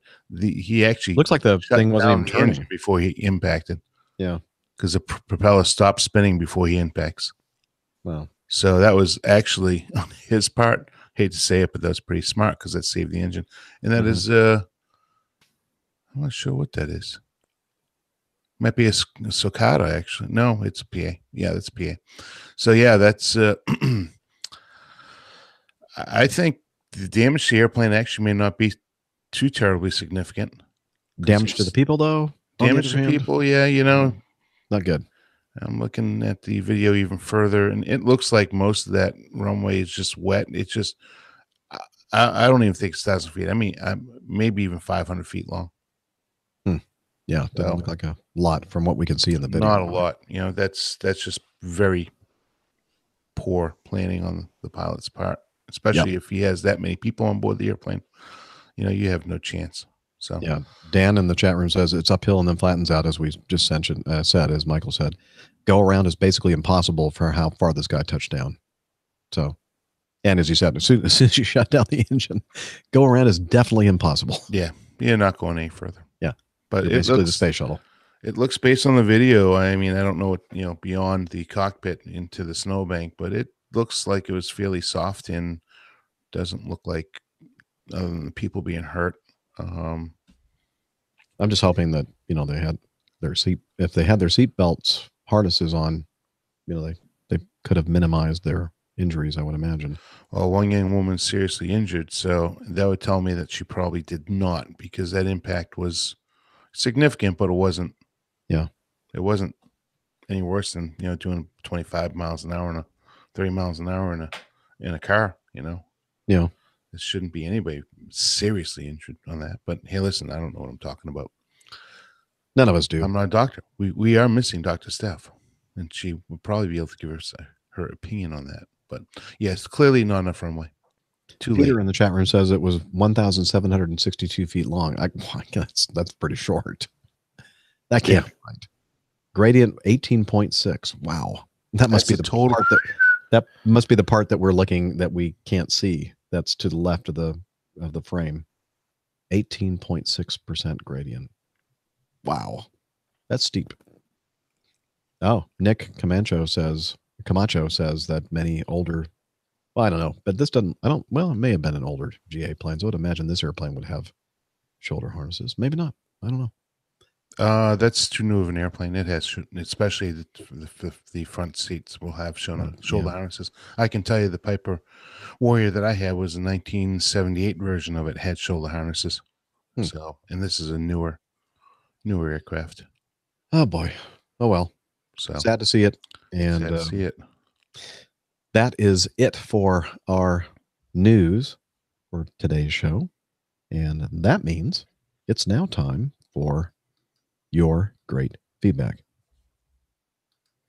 That's not the right one to push, Jeff.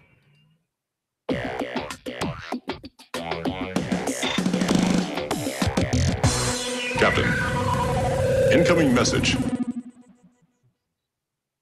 Yes, Carl. We honk the horn when we're going around because we have to warn everybody. That was a comment in the chat room. Do you honk the horn when you're going around? Very funny. Okay. Actually, I do. Do you? We do have a horn on our airplane. I know, but do you honk it when you're doing a go around? Why not? Meep, meep. Okay. Only kidding. Do we need to take a break? Physiological break before we continue with the feedback? I'm okay. I'm pretty good. I'm good.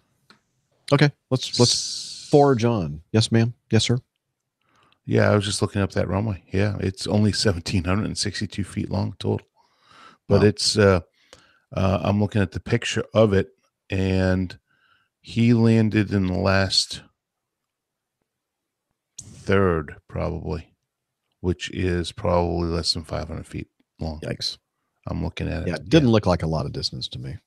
No, not at all. So I'm sorry I didn't digress. I had to look at this. I saw an amazing video on high wind landings at Heathrow. One plane made a go around and honked the horn. No, they didn't honk the horn. It may have sounded like it in the cabin. I did see the video in the cabin, and that was more of people screaming when it just made a sudden drop toward the runway and then hit hard on the main. Okay. David writes or types, "Good evening, Jeff, Steph, Dana, and Nick. After listening to APG 359, part of your feedback rang a bell in my distant memory. I'll try and set the scene. It is September 2018, and Storm Helene has arrived in Ireland. I've headed from the north, dodging trees to arrive at the busy metropolis that is Dublin Airport. I've been monitoring the flight status, and nothing was moving between 9 a.m. and noon.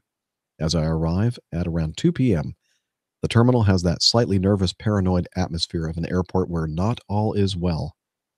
I score an early success with picking up a standby for the earlier 4 p.m. flight to Manchester. What's more, this is the only flight in the airport showing an on-time departure. Predictably, this is not what happened, and over the course of the next 7 hours, we changed gates 9 times, eventually boarding at around 11:30 p.m., only to sit on the plane for another 45 minutes, waiting for the bags to be loaded. Our plane and crew had been stolen from a flight that was meant to be heading out to Spain. Our flight attendants had been waiting for our flight since 4 p.m. Passengers are pleased to be getting going. There were no hotels available, and our options seem to be focused on sleeping at the airport. The scene is set. The doors are closed. The tug attached, and the pushback started. The flight attendants start their safety brief. Midway through, though, the call button is pressed repeatedly. The flight attendants stop, and so does pushback. We then discover a full-blown shouting match, most of the shouting by the flight attendant, who was outraged that a passenger had taken a picture of him doing the brief. Passenger explains that he is sending a message to his other half telling her that we are on the way. The argument goes on with plenty of histrionics for another few minutes. The flight attendant wants the passenger off the plane and preferably arrested. Fortunately, the lead flight attendant was not up for this. I suspect that it would have been the end of any chance of our flight departing, and quietly dealt with the situation. I think she told her colleague to live with the fame on this occasion. While the passenger should not have taken the photo, the conduct of the aggrieved flight attendant was some of the most unprofessional behavior that I've ever seen. We did eventually get back to Manchester, way after my last train home. Ultimately, Aer Lingus picked up my 150-pound Uber home, so all was well. Moral of the story, point the camera outside the window. So that is David's experience with taking pictures inside the cabin, especially if you're not flying with Southwest Airlines. They don't seem to care, but apparently the Aer Lingus flight attendants do. Neither do I care. Yeah. I mean, I don't care either. Everyone has got a phone with a camera on it and a camera with a camera in it. And good Lord, I mean, you're not exactly in a private place when you're in an airplane. So I just don't see the problem. I don't either. I don't see the problem as well. Apparently a very long day. You know, I can understand some people react differently when they are tired, and I don't know really what to say about this. I'm glad his senior flight attendant got everything sorted. Yes. And I agree, David, that you sometimes, it's not worth aggravating people, but for heaven's sake, these our flight attendants should be well trained and able to cope. And even if they have had a long day, I'm sorry, yeah, this could have been a disaster if Just the guy had it. his way. I know. Yeah, that's they might never have gone. I know. Run out of duty time, whatever. Interesting story. Yeah. Thanks for that. On an earlier show, let's see, this is from Tillman, our good friend in Berlin. Very good friend in Berlin. Yes. He says, just a quick update to the recent question about using maps as a passenger on a jet. I used Sky Demon as a passenger on a 737 recently, and it worked like a charm at the window seat. I did not even need the extra GPS receiver that I have. So the key is the offline map base. The built-in GPS in the iPad does have sufficient reception and also works in airplane mode. Well, it works on a 7.3 because they're made of paper. Yeah. Bam. I knew you had to say something. Actually, I didn't think you would, but wow. Okay. Didn't see that one coming. Thank you, Tillman. Check out Sky Demon, SkyDemon. It's a nice app. I suspect it's one of those GA apps, but probably not cheap. I had intended to download that and because we deadheaded on today's last flight, but I completely forgot about it. I was going to test it out myself. But, all right. Oh, well. We have some audio feedback from Ed Lahini. He calls himself JJ Pittsburgh for some reason. And he has some questions about audio. Hey, Captain Jeff, Dr. Steph, Captain Nick, Captain Dana. It's JJ Pittsburgh here.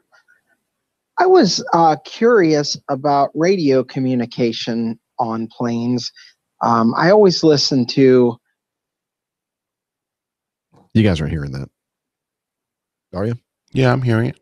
Oh, okay. I'm just not recording it. Okay. I have to play it over here in this.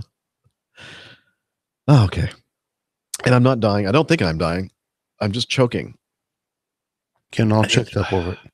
I need some more liquid. Okay. I think I'm okay. Hang on here. JJ Pittsburgh. Okay, here we go. Take 2. Hey, Captain Jeff, Dr. Steph, Captain Nick, Captain Dana. It's JJ Pittsburgh here. I was curious about radio communication on planes. I always listen to liveatc.net, and I'm fascinated by that. And I was wondering how that system works. Is there some sorts of towers? Because that's, quite a distance up. And I was just wondering how the radio communication works. But my ultimate question would be, because there is redundancy on aircraft systems, is there redundancy in radio? So if a radio system went out on the plane, would there be a backup system for it? And have any of you encountered radio problems where your radio went out and you would have to use a backup system? I was definitely curious about that because I haven't heard it spoken about on the show so far. But I am still working through all the old shows. So if you did repeat it, I apologize. But anyway, have a good day. Hope to meet with you all soon. Peace and love, peace and love. Peace and love to you. Okay. So let's see. Do we have Miami Rick here today to talk about aviation, very high frequency radio? Sadly not. No. He would be perfect for this, wouldn't he? Well, yeah. But we can fake it. Go ahead. I'm a radio ham. All right, Nick. Oh, yeah. All right. Why don't you tell us about VHF, mostly VHF radio, a little bit of UHF, but mostly, as I said.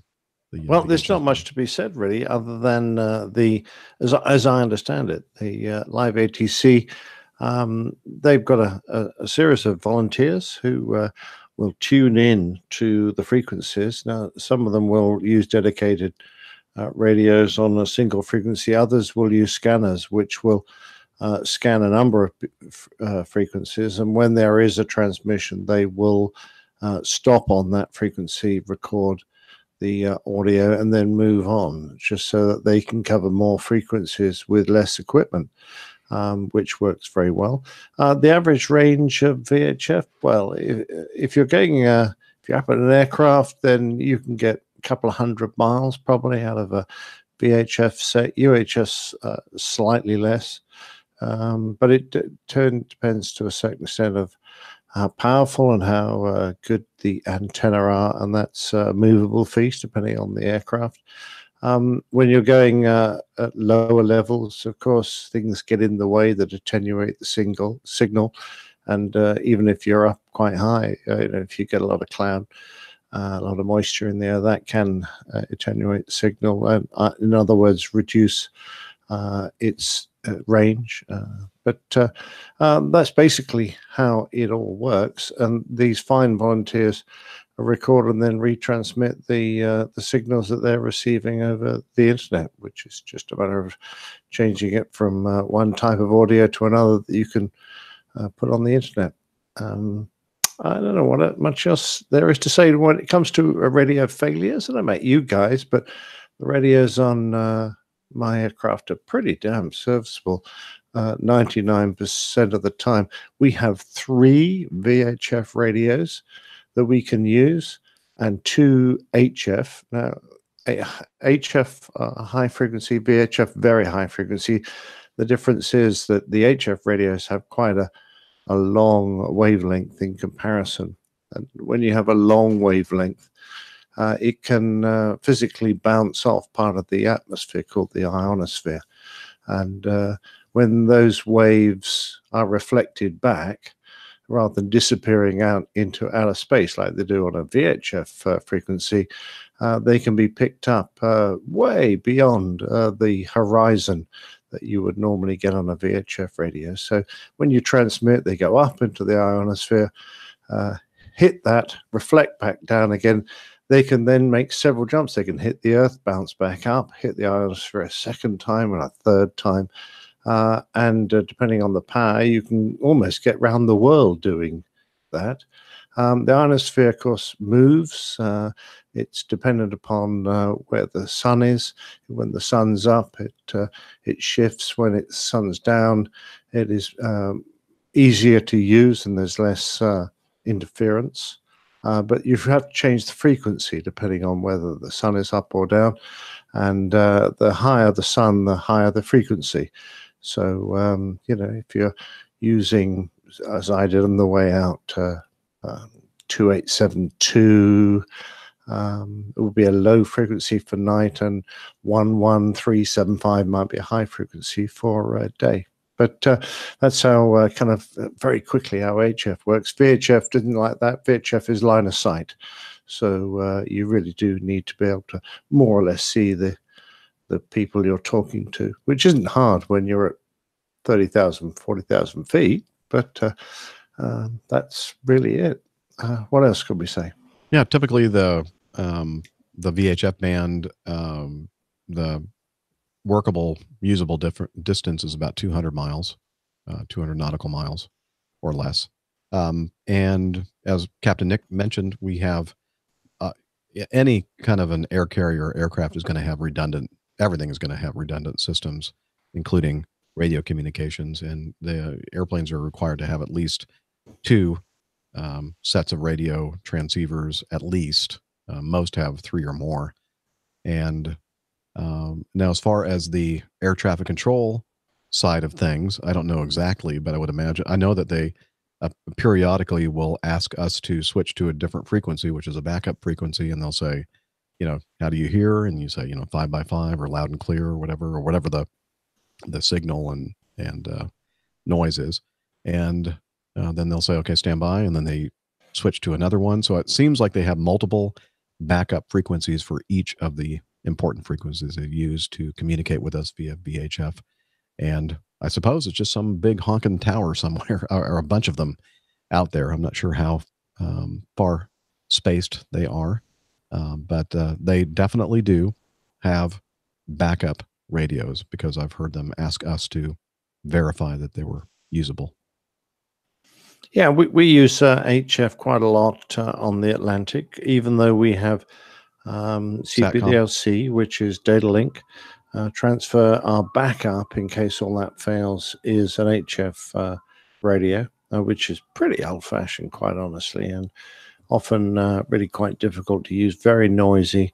And because it makes so much noise, you can't really listen to it all the time. So we use a system called cell call, which they transmit a 2-tone audio signal, which activates a special alarm in the set when it hears the appropriate tone, and makes a noise, an alarm noise in the flight deck, so you know you're being called on that frequency.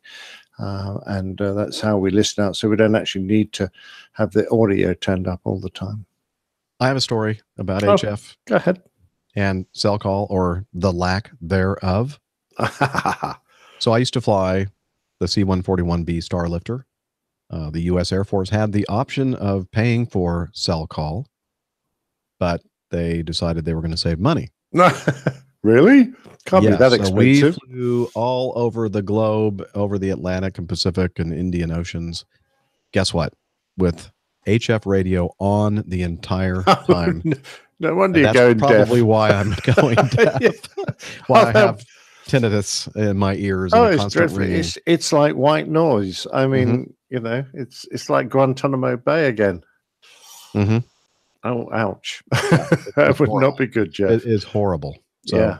But we were required to monitor it the entire time. I guess that was the first officer's job, was it? Yep. So there you go. Yeah, I mean, there are some, when we used to do the route from Tokyo back to London and went way north, there were some Russian control authorities that didn't have cell call. They couldn't activate it because they were so basic. So we used to have to listen to those, and 20 minutes listening to that, driving you mad. Wow. Yeah. Think about 4 or 5, 6, 7 hours of that. Oh, I can't. Yeah. So I've lost the odd HF radio. We've had the odd HF radio that's gone down, but I have to say I've never had a VHF radio. I had some software problems with the equipment that distributes the audio. We used to have a software problem where the audio used to mute itself quietly, and you wouldn't realize that suddenly everything had gone quiet for ages, and it was very embarrassing. So, have you heard anything on the radio for a while? yeah, No. exactly. That's weird. why is that mirage on my wing? Yeah, exactly. Oops. Yes, exactly. Unlike you guys, I've actually never used an HF radio. Well, consider yourself blessed. And have you ever had dual radio failure, Dana, in any of your experience? No. And on our aircraft, we actually have 3 radios on the aircraft. So right, I've never seen more than one radio ever go at any one time. Exactly. Usually, it's like one particular channel or frequency that you've selected, and then usually you just go to the other one, and it works fine. Right. Okay. Let's see. Let's move on to Raymond. Item 4. I was wondering how exactly the winglet fences on an A380, for example, reduce drag. I'm aware that there is more airflow disturbance on the wingtips, and that increases as that increases drag and and that increases drag and reduces fuel efficiency. Let me see if I can work out this sentence. Okay, I'm going to add a word in here. I am aware there is more airflow disturbance on the wingtips, and that increases drag, which reduces fuel efficiency. And what is the difference between blended winglets and winglet fences, and why do some manufacturers prefer either of them? Perhaps one for Nick. Tailwinds, blue skies, and rolling takeoffs. This is from Raymond Gulyatonda on Facebook. Tell us about wingtip fences and winglets, Captain Nick. Well, this is a nice one, Raymond, because it kind of goes back to basic aerodynamics. And we all know that when you're flying along, your pressures on the top of the wing and underneath the wing are quite different. So the top of the wing will have a lower pressure than underneath. And the pressures like to try and equalize. So that low pressure on top, the higher pressure underneath the wing is going to continually try and escape around the wingtip to get to the higher pressure, because it naturally wants to equalize those pressures. And as it goes from underneath to on top of the wing, because of course it's also traveling backwards, it generates this very large vortex that attaches onto the wingtip. Now, that vortex takes a lot of energy to create, and that energy has to be taken from somewhere, and of course it's taken from the aircraft's smooth transition through smooth flight through the air in the form of a lift-dependent drag. So that's where it comes from. Now, if you can limit the path of the air from underneath to on top of the wing, then you're going to reduce the size of that vortex. Now, in the old days, they used to do pretty blunt things like putting just a plate on the end of the wing. That was considered sufficient. But of course, any place where there's a hard join or a bit of a right angle will in its own right create a little vortex. It'll create a little disturbance. So it's much better to have something that's blended, and that's what you'll see on the most modern aircraft now. And it's only really through our ability to use modern composite materials that we've been able to create these beautifully curved, blended wingtips that curl up. And it forms the same purpose, really. And some aircraft, you'll see the entire wing will deflect quite a long way up, and others, it'll just be the wingtip. Some aircraft, it's just a bolt-on addition. But whatever it is, it's still trying to do the same thing. It's trying to prevent the air from having an easy path and create a large vortex. So what we're trying to do is just limit the size and the intensity of that vortex, which in turn will limit the drag. Even if you can do it only by a few percent, then that's going to make a significant difference over a long flight to your fuel consumption. So the reason that you'll see plates on some early aircraft is because that's the way it was the easiest way it was to do. And now with modern computer aerodynamics and our ability to create beautifully blended and strong carbon fiber composites that are specifically made to form this really super design, then you'll get a much more efficient effort. And in some wings, they've made them very long because they think that's more efficient. And often it's manufacturers just trying to eke out the last little bit of efficiency. Sometimes it doesn't really make that much difference. And on others, it might almost be like putting go faster stripes on your car. It doesn't have a lot of practical effect, but it makes the airplane look damn good. But most of the time, they're done for genuine aerodynamic reasons. Yeah. I think that, there's probably a trade-off when you get to the point where these things are super large and tall and, fancy things. But I think the blended winglets, obviously, as you mentioned, are doing the job much more efficiently than the slap-on, fences at the end of the wings. But at least the fences are doing something better than nothing. Oh, absolutely. Yeah, that's it. Yeah. All right. This is a good one. We were trying to get to this one on a previous show, and we ran out of time. And I believe, Nick, you're the one that found this. No, not me, sir. No. Oh, I thought you did. Okay. I think Liz might have popped this. Maybe in. Liz did. Okay. Yeah. This is the title of this is Flight Attendant's Open Letter to Rude Passenger Goes Viral for the right reasons. And let's see. This is again from an anonymous flight attendant. Was inspired to pen a powerful open letter to an individual she refers to as passenger in 5A.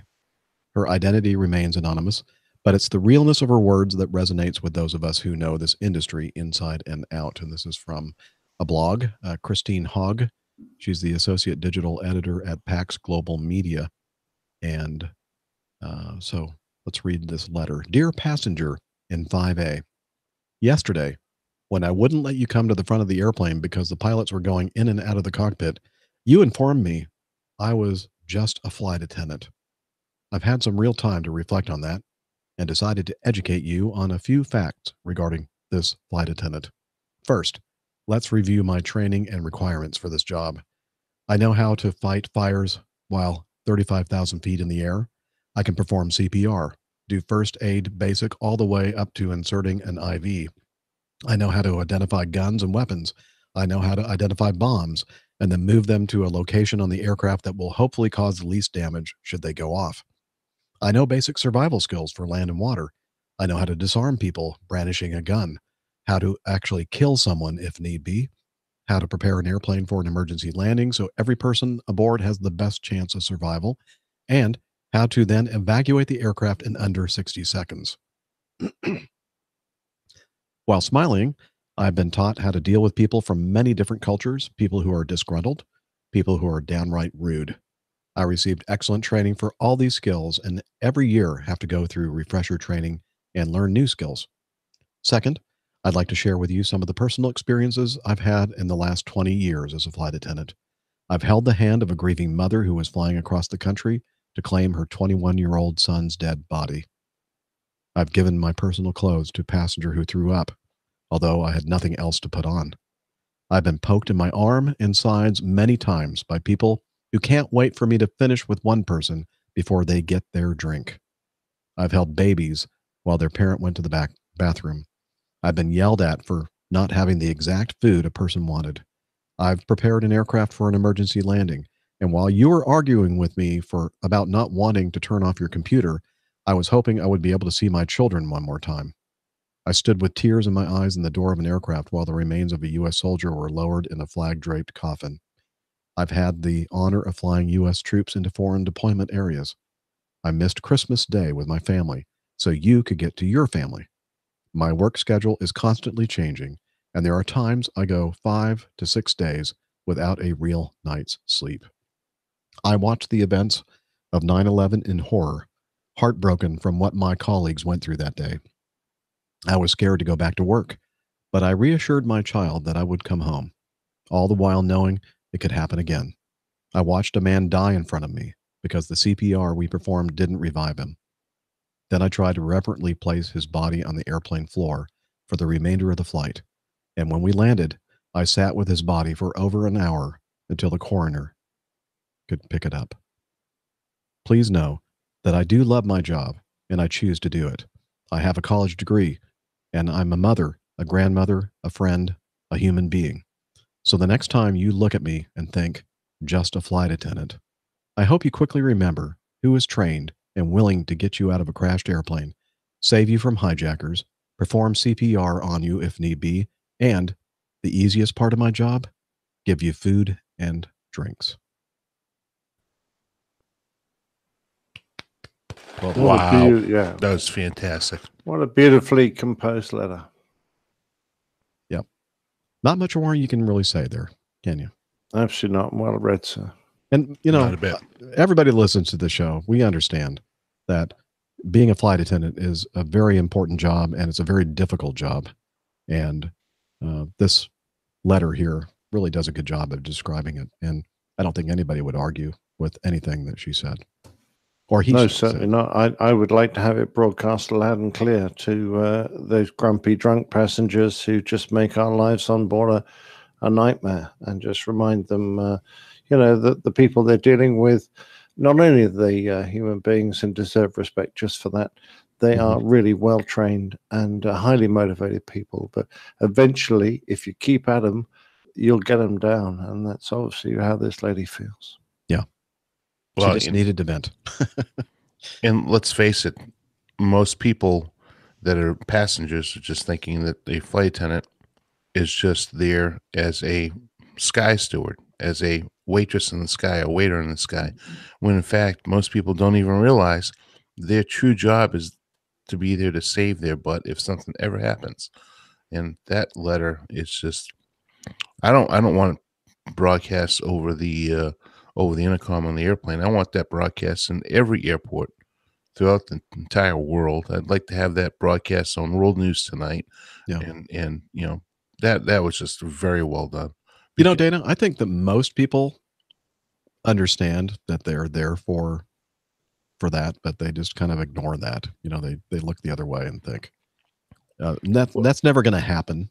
So really, No, what you're here it for won't. is to- It won't, and it's a pipe dream that we could ever expect. I mean, just like today. I mean, how many people got off the airplane today that I said, "Oh, thank you for flying with us today," or appreciate your business. Have a great day. Don't even have the decency to look at you as a human being. That's more of a symptom of today's society. Well, but that's true to the same effect what she was just talking, or he is talking about. I mean, people just are not willing to acknowledge in today's society, and that's. Yep. But the number of plane tales I've covered where we end up with a disaster and the flight attendants just go above and beyond in their attempts to save their passengers. It happens over and over again. So, I just have the utmost respect for them because I know how brave they've been in the past, and I'm sure how brave they'll be in the future. It just kind of upsets me sometimes when people don't treat just the average person with respect, let alone someone who goes through their training. And I tell you what, you see our cabin crew, when they do their annual refresher training, they have to work so damned hard to get through that. They really do. And quite often we're in the building at the same time and we amalgamate.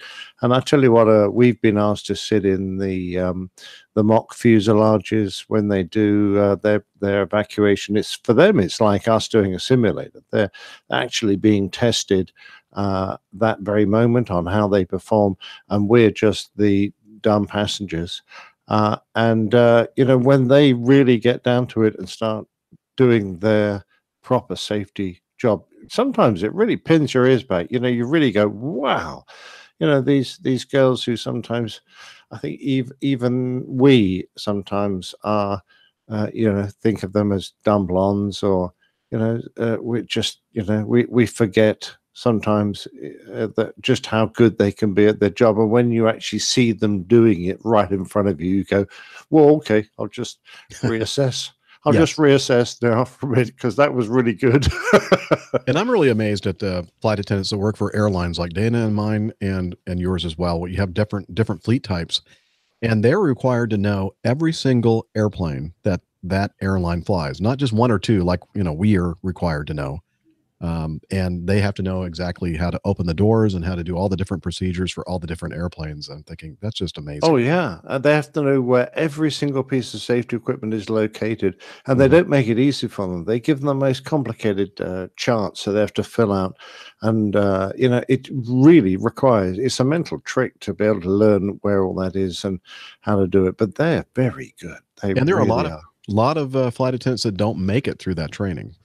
That's one of those things that a lot of people don't know about. Many of them speak multiple languages, and they're so damn good at their job. You see the bit where they come and serve you nicely and give you good drinks and smile and look happy, but geez, that's only a tiny bit of what they're capable of. And even that is choreographed, Nick.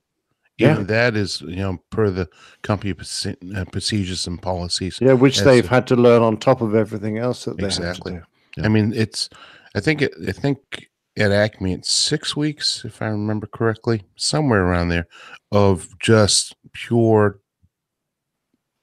adrenaline studying, and it's just amazing how much. I used to work in that training center, and I've worked very closely with the flight attendant training instructors, and I've seen what they personally go through on a regular basis, and what the curriculum looks like. It is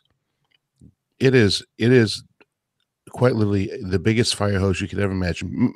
Maybe think of probably 4 semesters of college worth of work done in about 6 weeks. That's how intense it is.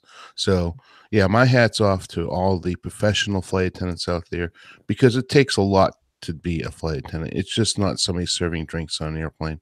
And we're fortunate. I know you over Acme Red, Nick, you guys have great flight attendant staff, and we at Acme here also have extremely good flight attendant staff that do an excellent job day in and day out. So. Yeah, and we never forget that actually they're the face of the company to our customers, and it's their professionalism that the customers see, not ours. All they get from us is a PA, and hopefully we don't bang it in on the runway. Yeah. But no, it's the cabin crew. A lot of the PAs are like this. Well, I bet yours are, Jeff, but and yours, Dana, but because we've learned how to communicate. We're podcasters. We know. Wait. Nobody still understands what I'm saying when I'm talking. Well, even if it's loud and clear, they still don't understand.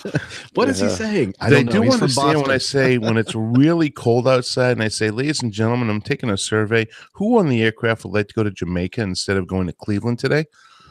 And then I always say, I can do anything once, ladies and gentlemen, but today I can't do that one thing. I'm sorry, but listen, I try to make light of it, and I realize the flight attendants have a tough job, and here's something to think about. Here's some food for thought.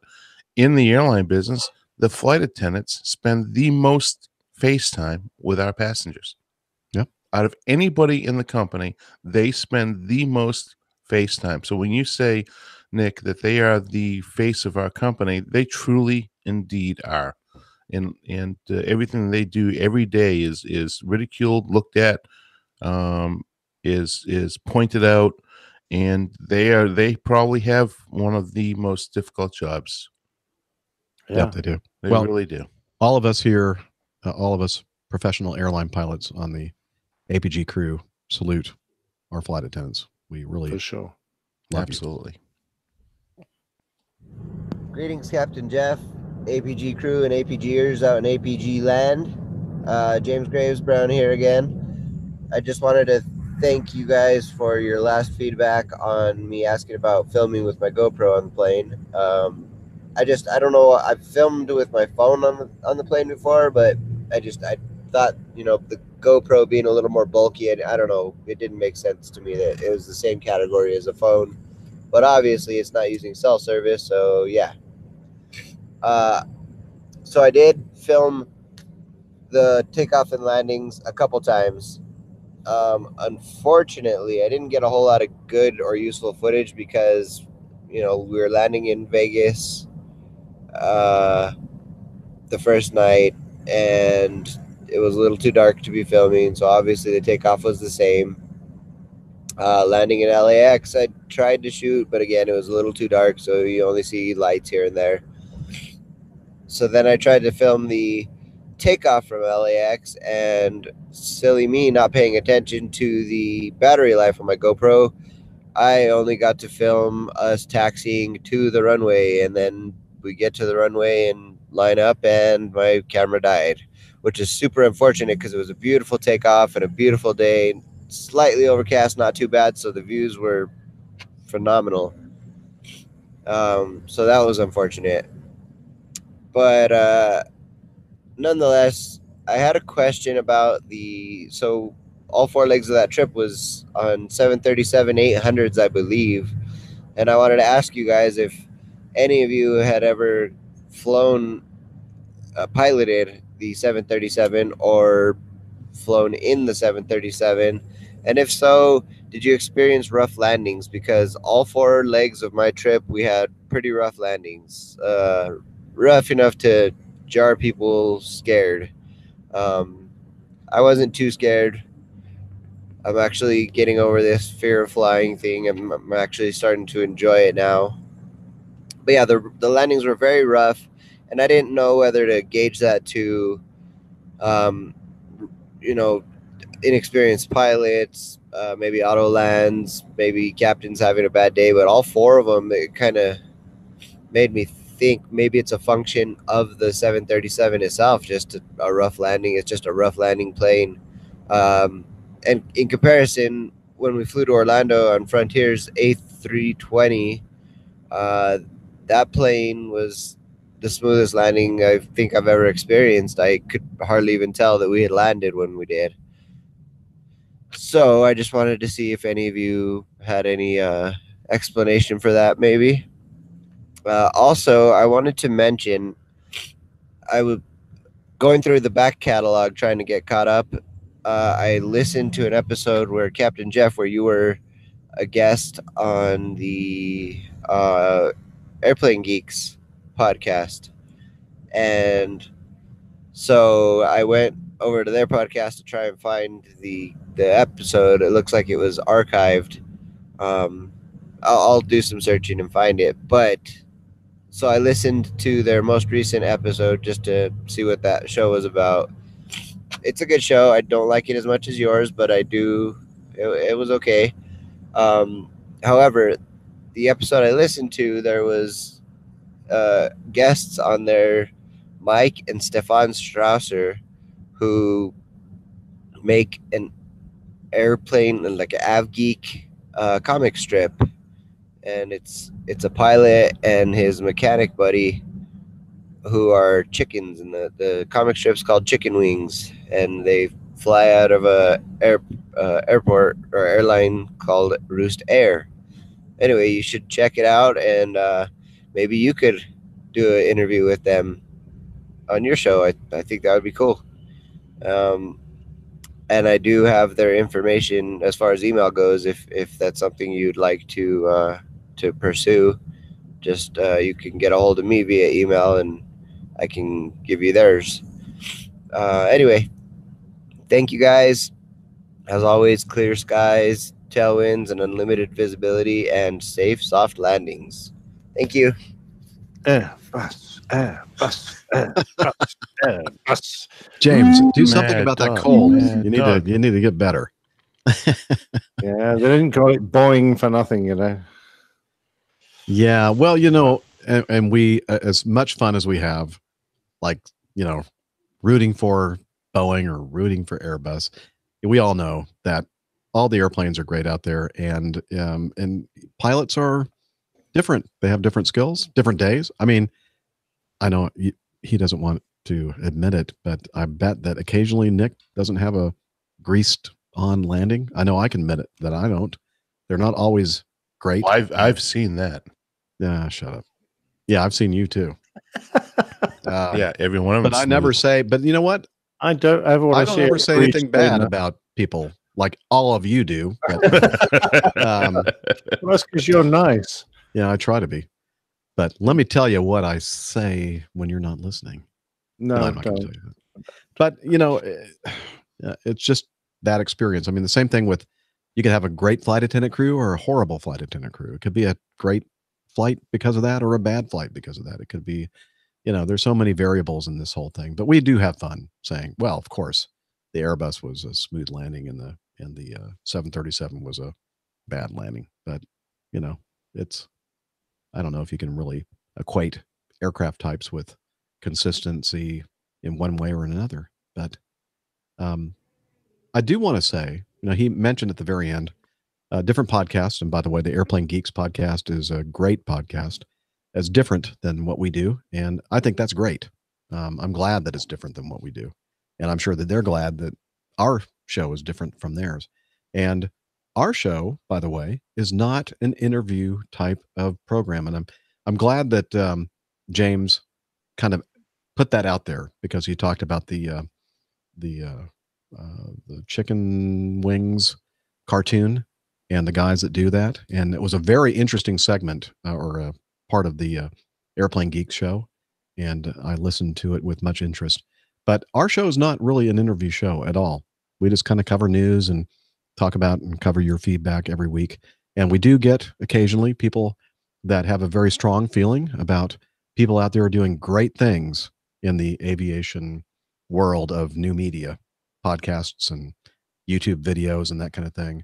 And they're awesome talents and they do great things. But that's just not something that we do on our show. There are a lot of shows out there that are interview style or interview format shows, but our show really isn't one of those. And so as much as we do appreciate, as you do, all the great creative talents out there, we're going to just stick to the format that we know best, which is covering the news, you know, being the same people every week for the most part, and you know, being a representation of our great community. I quite agree, Jeff. Absolutely. It would be wrong to change now, and we like the way it is. Yeah, and I think that most people do, and yeah, I guess we'll keep doing what we're doing and having fun doing it. All right. Thanks, James, for the feedback. And you know what? I think right about now would be the proper time to play this week's Plain Tale. Woohoo. And it is called The Checkerboard. I bet you can't figure out what that is all about, can you? I have an idea. I do too. Hey, Captain Jeff and the rest of the APG That is crew. not the Plain Tale. That is Nick. That is a different Nick.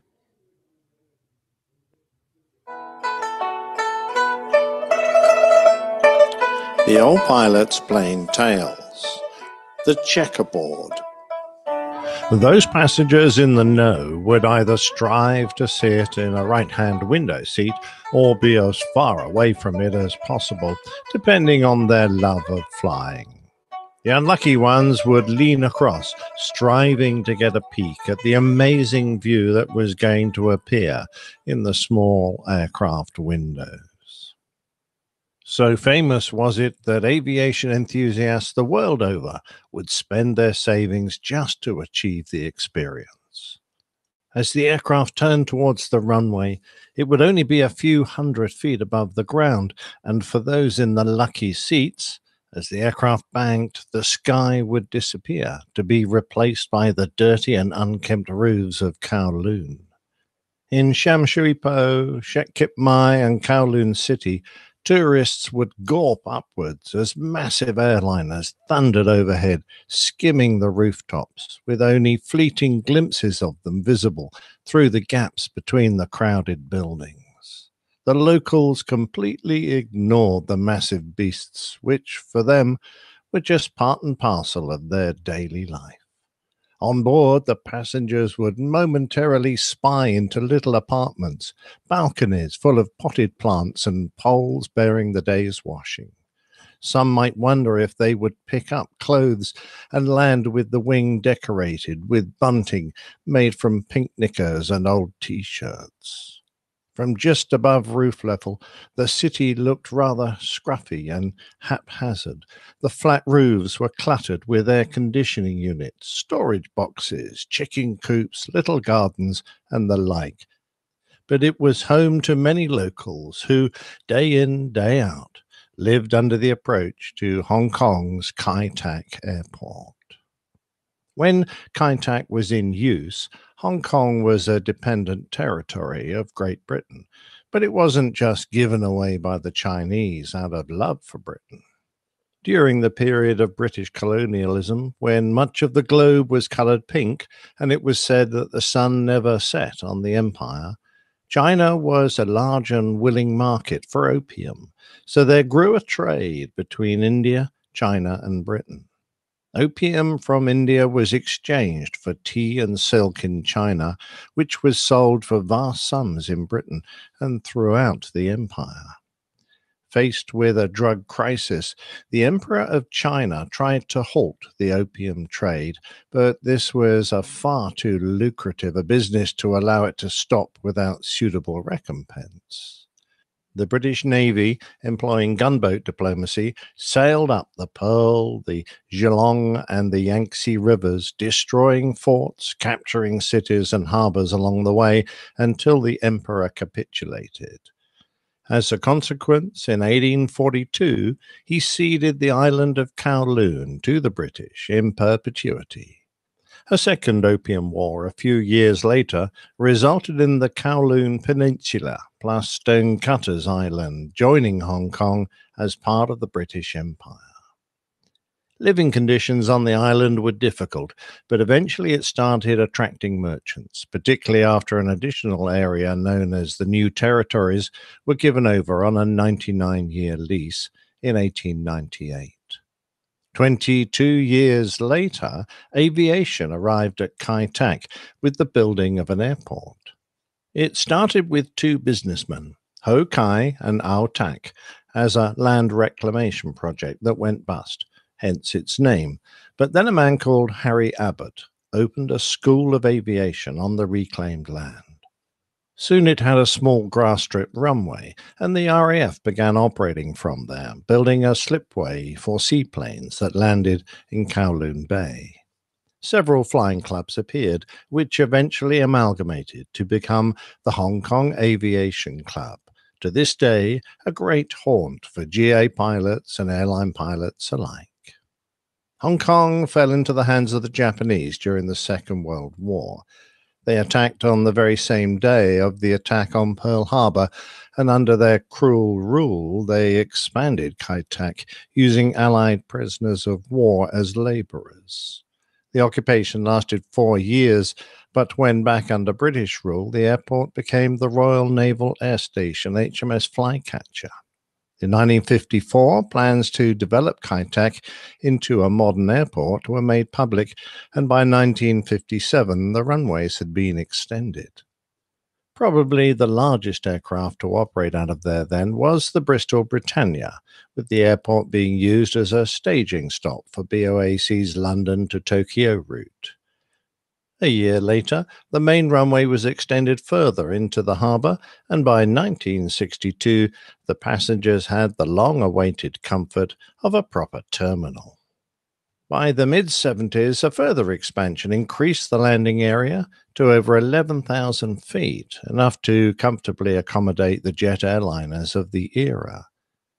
The first 747 to land there was in April 1970, and in those days, to land on runway 13, pilots were required to break cloud and be visual with the airport overhead Chung Chau Island some 22 miles away, and then fly a completely visual approach. The 70s also saw the introduction of instrument landing systems to aid aircraft during the many times of the year when the airport was plagued by bad weather. By now, it only had one runway, numbered 13 and 31. The old runway's real estate being used for apron space. Landing into the northerly runway, 31, was a relatively simple approach, albeit flown through a narrow gap in between the Pashi 1 battery on Hong Kong Island and the Gough battery on Devil's Peak on the mainland.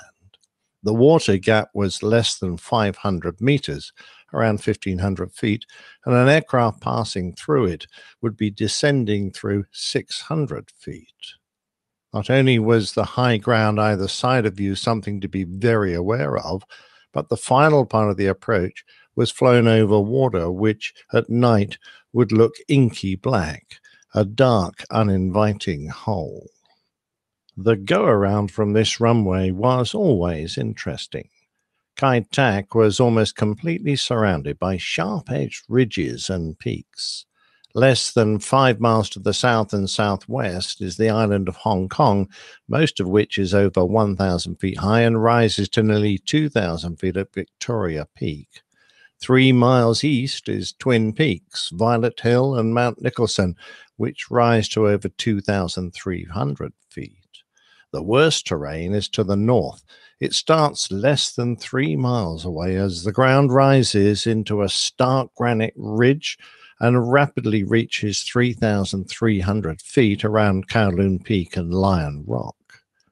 The only safe terrain is to the west, where, at least initially, the ground is below 1,000 feet. Don't go too far, however, as pretty soon Lantau Island will appear with its craggy peak at over 3,000 feet above sea level. So a missed approach to runway 13 required careful navigation. An early westerly turn was required to avoid rising terrain ahead, but not too early, or you would be heading for the peak atop Hong Kong Island. Once that initial turn was made, a second would be required to navigate the channel between Hong Kong and Lantau, hopefully above the other smaller islands. When I tell you of the care we took preparing for and flying an approach to runway 31, it was nothing to landing on the opposite end. So you can begin, perhaps, to understand how interesting runway 13 was. While the authorities were putting a conventional instrument landing system onto the end of runway 31, it was very apparent that no similar system would serve for runway 13. An ILS beam would very quickly run into the high ground to the north, and trying to intercept that beam would require one to pass through solid rock, a trick that the average airline pilot was yet to master. I've yet to discover who took credit for the ingenious solution, but I feel he deserved a pat on the back. Rather than locating the ILS on the end of the runway, it was placed on a high rock some 2.5 miles on the extended centerline and angled out to the west, where the terrain was a little more forgiving. Not to be confused with an approach that was aligned with and ended up on the landing strip, it was renamed an Instrument Guidance System, or IGS. The IGS beam pointed into a relatively safe area between the islands where one could maneuver and capture the beam without too much danger, albeit the track towards the start of the IGS was flown around the top of Lantau Island, only 1,400 feet above the peak. Once established on the beam, a safe descent could be performed down towards the crowded settlements of Kowloon, so long as one didn't deviate too much. The outer marker was positioned on top of Tsingyai Island, where the crossing height was 1,700 feet and the ground barely 600 feet below. On a good weather day, one would be acutely aware of the ominous presence of the rocky outcrops passing by on the left side as one flew over the crowded Victoria Harbour and descended into the densely populated areas of Western Kowloon. Oh, by the way, we'll be coming in on runway 13. If you've never flown into Hong Kong before, you'll be amazed at the approach we have to make. What did you mean by that? Runway 13. Ominous. You naval types seem to thrive on superstition. Well, the same runway 13 has a very dicey approach.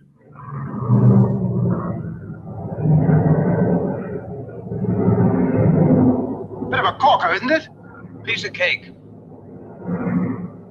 In order to complete a safe landing, one had to be visual with the ground by the time one reached a middle marker beacon, a little less than 700 feet, a mere 2.2 miles before arriving at the rocky mound upon which the IGS had been built. From then on, the rest of the approach would be flown visually. The first point of reference was the checkerboard. On the side of the stone outcrop, there had been painted a large area of orange and white squares, resembling a colourful chessboard. Approaching this marker, one commenced a right-hand finals turn for a little less than 50 degrees down amongst the buildings to the runway, which stretched out into the harbour with water all around. This turn would be completed around 200 feet, and from then on, things should be simple. At night, your flight path was aided by a series of white flashing lights that led around the turn to the threshold of the runway. For this reason, throughout the entire area of Hong Kong and Kowloon, there was not one single flashing light allowed on a building. Anyway, that all seems simple enough, doesn't it? There were more demanding maneuvers on other airfields, and ones very similar, such as the Canarsie approach to New York's 13 left and 13 right. In Hong Kong, there were a few additional factors that made the Kai Tak approach one that could test the most capable of pilots. Ignoring the proximity of the unforgiving terrain that surrounded the airport, it was usually the wind that would cause the problems. Wind of any reasonable strength would curl around the high ground, causing significant swings in direction, rotors, wind shears, updrafts, downdrafts, and turbulence. A wind from the east would slacken the turn, which could result in pilots still trying to line up their big aircraft at very low level. A wind from the west would mean a strong tailwind down the IGS with a high ground speed and a tightening final turn.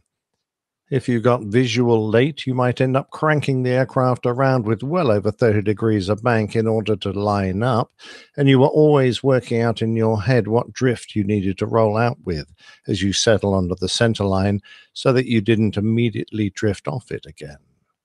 Hong Kong has its typhoon season as well, and the weather could be appalling, with pelting rain, very strong gusting winds, and poor visibility, but still the airliners would queue up to make their approaches. The 13 go-around had to be flown as carefully as the one I described for 3-1. Ahead and to the left there was high ground with a safety altitude of 4,500 feet, only a few miles away, and in the supposedly safe direction to the south, it was still 3,900 feet, barely any better. The safe corridor to fly required the crew to continue along the path of the IGS to the middle marker before turning right and effectively flying down the line of the runway in between the island of Hong Kong and the high ground on Kowloon before reaching the relative safety of open ocean.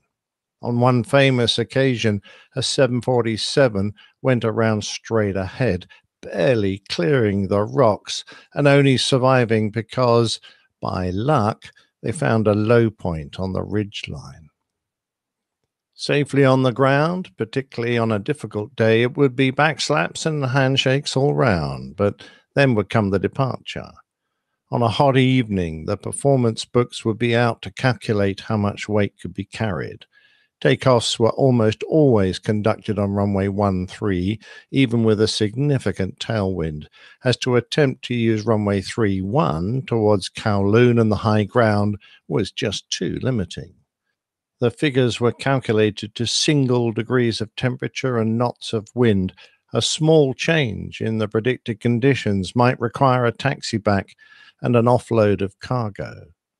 Inevitably, full power would be required, and as the aircraft eventually lifted off, it was common to see the radio altimeter barely reading as the end of the runway disappeared beneath the flight deck. Out over the black water, all that could be seen ahead were the lights of dwellings way above you on Hong Kong Island. For noise abatement at night, the airport conducted landings on 3-1 and takeoffs on 1-3 in opposite directions, 4 at a time. When that last of a group of 4 aircraft got airborne, the first of the next landing group would already be on finals heading straight towards them. Kai Tak was an airport with a reputation that has only grown more dramatic since it was closed, but there is no doubt it was an exhilarating place to fly into that few captains took for granted. There were plenty of reminders of those who did, including the sight of a nearly new 747-400 sitting in the harbour off the end of runway 13 following a badly flown finals turn. With the aircraft's fins sticking up in front of the runway, it was blocking departures, so the armed forces set charges and blew it off. Few senses registered one's arrival at Kai Tak better than the sense of smell. The water channels beside the runway led into Kowloon Bay and were more or less an open sewer for the local inhabitants. As the aircraft landed and the pressurization system opened up the vents to equalize the air pressure, the smells of Hong Kong would percolate through the aircraft, bringing an awful stench of human excrement, belying the translation of Hong Kong as fragrant harbor. One day, Bob Hope was traveling on a 747 into Kai Tak and was sitting on the flight deck. When the usual smell arrived, the captain turned to apologize for the stench, explaining that it was sewage. "I know what it is," came the reply, "but what have they done to it?" Despite the smell, however, we all love the place.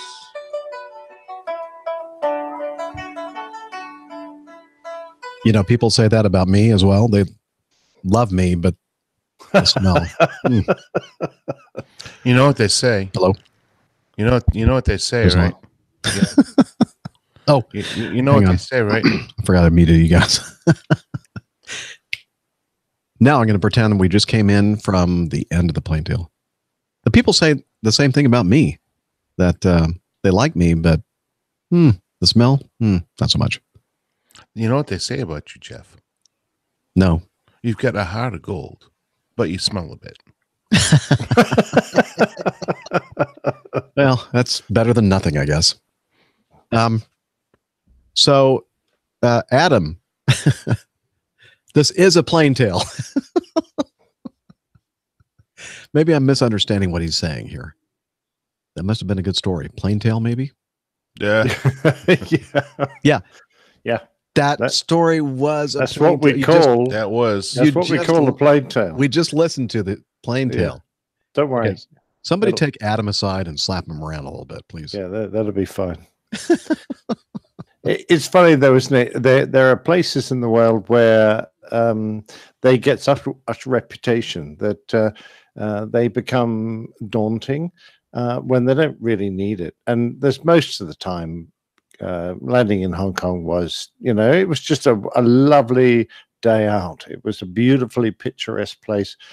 And of course, the city itself, just a fabulous place to go and visit Hong Kong. I just loved it very much. But of course, on the days when it got a bit nasty, geez, it could bite your backside. It could be the most horrible of places.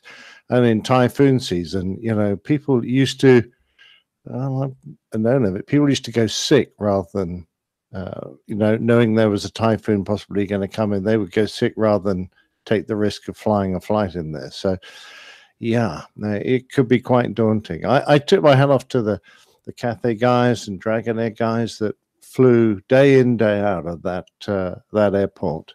It was not the easiest of places for sure. Like Nigel, right? Yeah, exactly right. Who, if you look back in the plane tales, you'll hear our interview Captain Ash on a completely different subject concerning the industrial dispute between Cathay Pacific and their management. But yeah, he spent 15 years flying, or longer, flying out of Kai Tak. Commander on a 747, right? Well, he flew 777 and a 747 out of that, and a TriStar. Wow. So yeah, he did all three, and yeah, not easy, not an easy place. And of course, he did it in the good times and the bad as well. So I actually ran the story past him to see if he had any major complaints, but he didn't seem to. So hopefully, I've got it about right. I was just occasional visitor compared with the Hong Kong boys. Yeah. And the big thing is taking if you fly in a smaller piece of equipment that's a little more maneuverable, maybe a little bit easier, but you bring in the heavies in there. I mean, that's what she said. Yeah. Wow. Excellent. Yeah. So they're not as maneuverable. A lot more planning goes involved with that. Oh yeah, the 747s coming around were always a popular sight. There's such a vast airplane, and creaming around the side of the checkerboard, and then down into the into amongst the buildings of Kowloon on their way towards the end of the runway. It was always a very impressive sight, and I used to often just go down into the streets and try and photograph the aircraft coming in between the buildings, and you'd only have to Google image Kai Tak and to see those kind of pictures, and they are starting very difficult to obtain there because you never knew quite where the aircraft was going to appear in the narrow corridors between the buildings, but it was always very exciting. That's one of those places that I wish that I had been able to fly into. Oh, I think everyone does now. Yeah, excellent. Well, I'll tell you one very quick story. I took my camera. I thought one day I would get up into the sort of a building on the center of the finals turn and photograph aircraft coming around the checkerboard. And I wandered around looking, and I saw this tall building, and I thought, well, that'd be quite useful. And there was a guard asleep on a gate, and I thought, well, he's not even looking at me. I walked up the side of this building, and I climbed up the fire escape onto the roof, and I sat there on the roof. There was a little parapet around me, so no one could see me. And most of the afternoon, just photographing the aircraft coming around. And then I thought, well, it's sun's starting to go down, and I'm actually flying out this evening, so I better get down. And then I looked around, and I thought there's an awful lot of people around here, and it took me a while to twig, but I climbed onto the roof of a girls' school, a convent school to be precise. And there I was on the roof of this convent school with a big camera with a huge lens. You pervert. And I thought, oh my God, I'm going to get arrested if they see me trying to climb down now. So I had to sort of hide until the sun went down. And then I clambered down when no one was looking and ran. I had to get a taxi and dash back to the hotel. And I only got back just in time for checkout. And that taught me a lesson.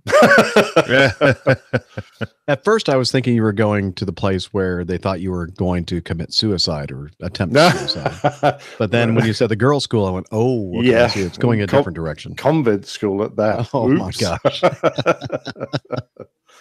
Hence, Nick. No, we can't talk about that. No, we can't. No, we don't talk about that anymore. We've mentioned that enough. We should move on then. Okay. Great plane tale as always. Thank you, sir. Excellent. And moving on to item 7, Sean, perhaps a Boeing pilot can explain why this keeps happening on B-737s. Oh, not another 737. I know. Problem. We don't see this happening with Airbus aircraft. If they're not crashing on the runway. Just aerotoxic syndrome. Oh. But at least your ears won't bleed. And this is a link to an article about a Tampa flight turns around after cabin pressure causes passenger to bleed from ears. Now, let me tell you something, folks. It has nothing to do with the airplane type. It has all to do with the fact that people aren't going through their proper procedures and like forgetting to turn on engine bleed systems and that kind of thing. That's my opinion. I don't know. That and passengers flying when they've got a bad cold. That's a good point. When you can't clear your ears, it doesn't matter how. Yeah, exactly. People don't realize just how serious it can be, even with the limited amount of pressure changes that occurs in a civil airliner. It's enough to cause a lot of damage.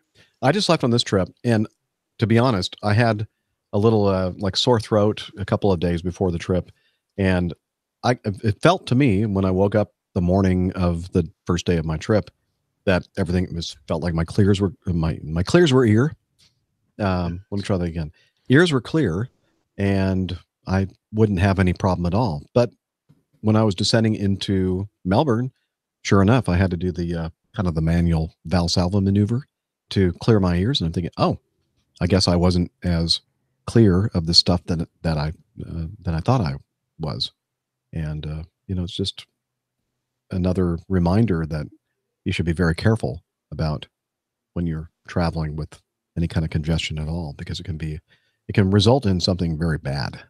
Yeah, even if it's just the pain of the pressure on your eardrums, when you actually get an eardrum that's damaged and burst, a barotrauma, that can put you out of commission for quite a while. It's very nasty.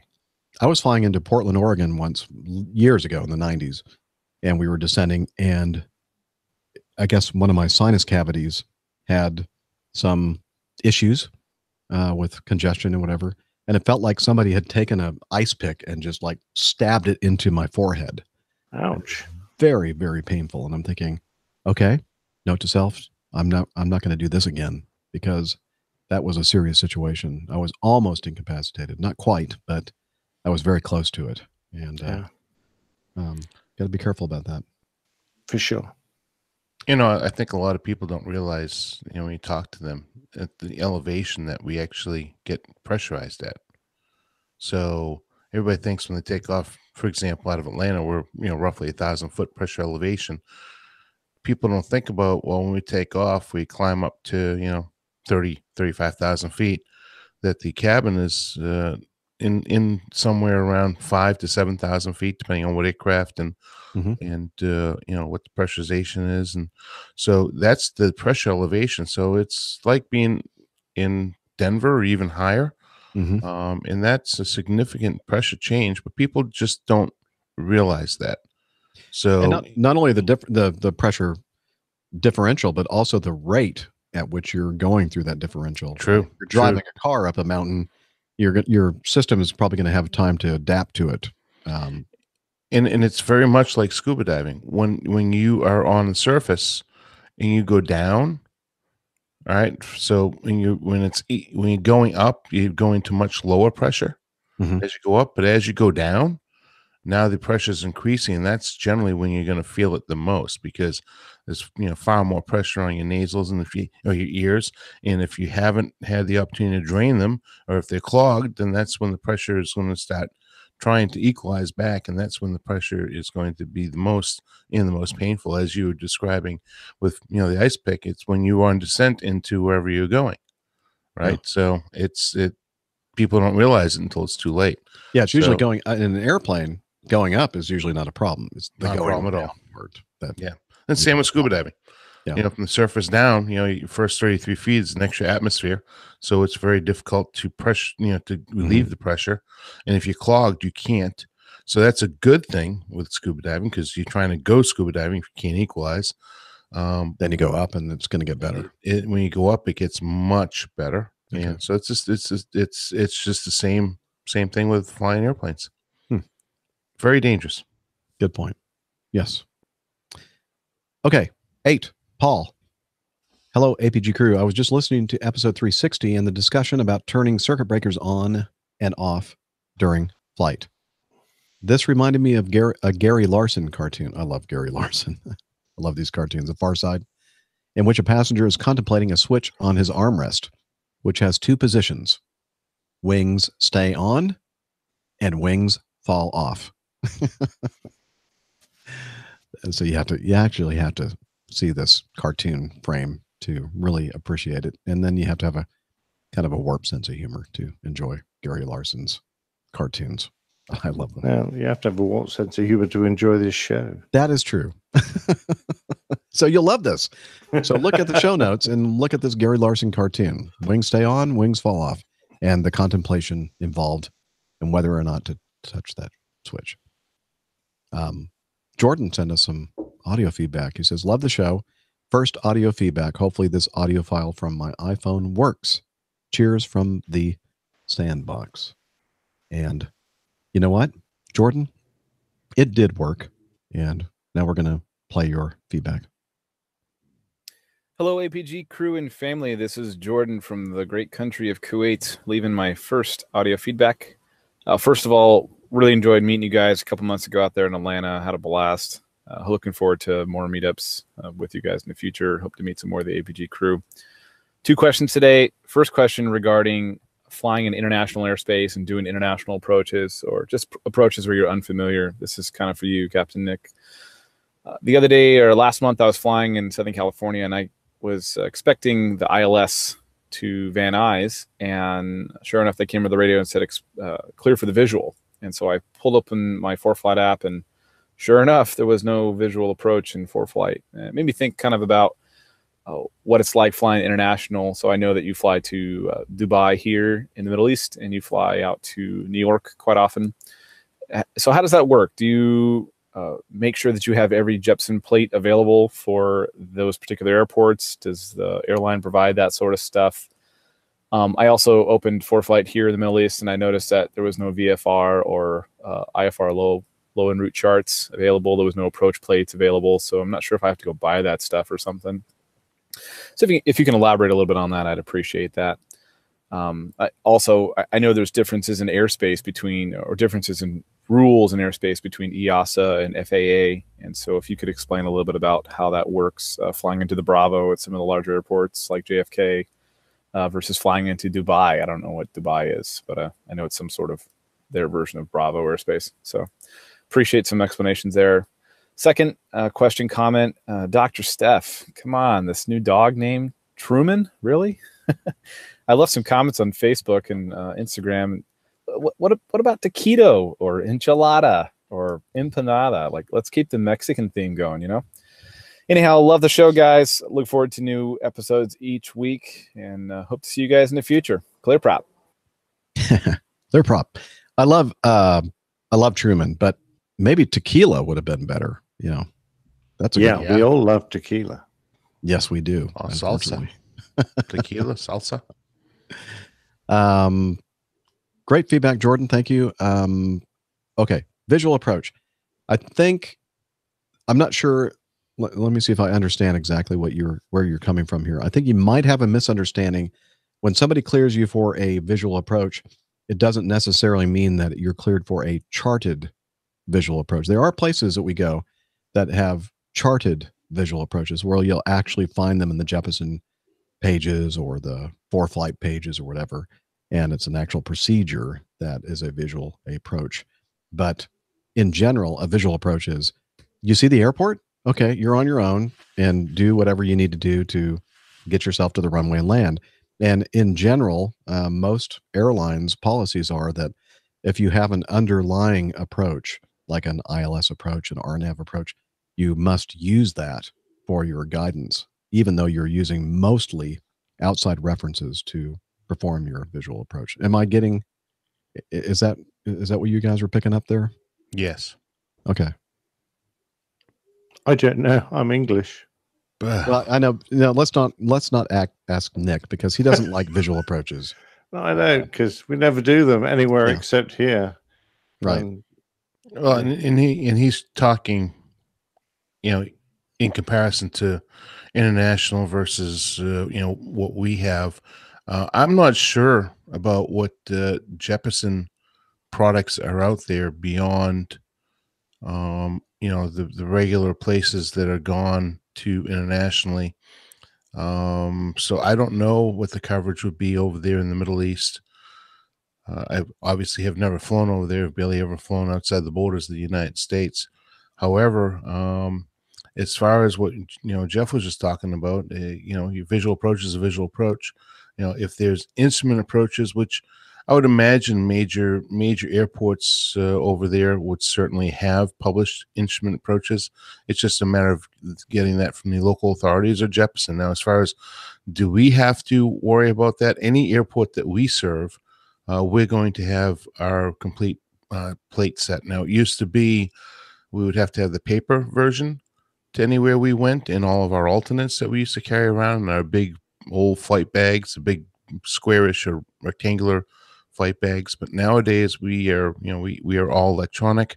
So everything that we have would be in our iPad, and those are easily updated to the new destinations and places that we go. So we don't necessarily have to worry about it, other than making sure before we depart to someplace that we haven't been, that we have the actual plates loaded on the computer. Or in the old days it would have been make sure we had the paper plates for the new destinations. So But I really think that there's just a basic misunderstanding of what it means when you are cleared, Delta flight or Acme flight, blah, blah, blah. Do you have the runway in sight? Yes. Or the preceding traffic in sight, or both. You're cleared the visual approach. There is nothing that we go to in the Jeppesen pages that says, okay, now I'm going to find the visual approach to 27 left.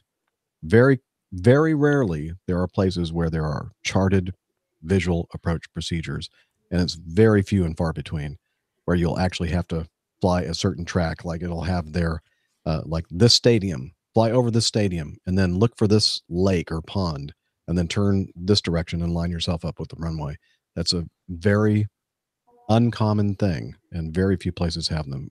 Generally, 99% of the time, when they say cleared the visual approach, you're just basically flying the same instrument approach that you were flying, except that now you're looking outside and you're just using the instrument guidance to keep you safe. Yeah, I mean, when they clear you for the visual approach, you're on the... I'm sorry. We have a little bit of a lag, Jeff. I'm sorry they overstepped you there. Visual approach is a VFR procedure, period. There are, like runway 31 into LaGuardia. That's a very nice instrument to visual charted approach, where you have to, have certain features. What's it, the tanks? You have to have those to, accept the visual approach. Okay. But so Pilot Pip he's a European, mostly European flying pilot. He says we call them VPT, visual prescribed tracks. Quite a few airports have them in this part of the world. Again, that's not I don't think it's the same thing as a visual approach, although you're using visual procedures. But perhaps that's the problem here. Maybe in other parts of the world, you might see VPTs. I've never heard of that before in my life. But here, visual approach just means that you're basically taking responsibility for safely getting your airplane from the point that you are cleared the approach down to the runway. But if there is, and most airlines' policies are going to be, if you have an instrument approach procedure like an ILS, you're just not going to turn everything off and go, well, screw all that, I don't need it anymore. You're still going to you're going to still be flying the instrument approach procedure, basically, to the runway, just using that as a reference to make sure that you're not getting too low or too high or whatever, and landing on the runway. So I think it's just a basic misunderstanding of what it means to fly a visual approach, at least here in the U.S. Anyway, we both know of a particular airline that this was actually a big issue at, because you're cleared for a visual approach, but then you go missed, and you'd fly the instrument published missed approach to an altitude.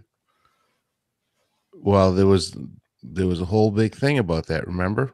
Right? Yeah, but I mean, if you're cleared a visual approach, you're not on an instrument approach procedure right, anymore. But that was there is no missed approach procedure anymore. Exactly, but there was a whole big thing that's what a certain airline that we know about was doing, and that actually came out, and that's why we are now this airline that we know about is teaching specifically. Yeah, specifically teaching that if you were cleared for a visual approach, you now put the visual miss approach, which is 15 for turbojet aircraft, 1500 AFE, right?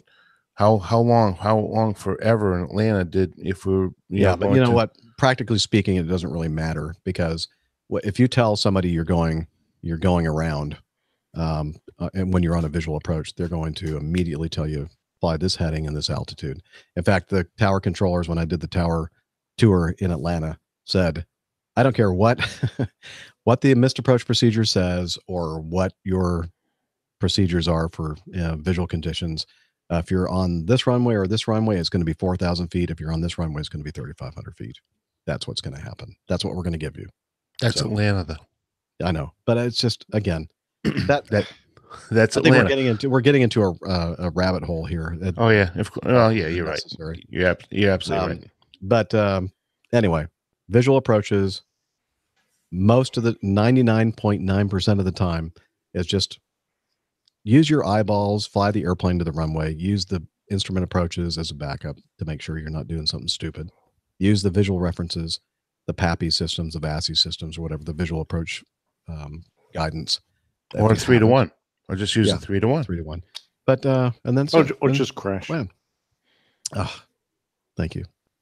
No, we're not Asiana. Okay. Yes. All right. Thanks, Dave. All right.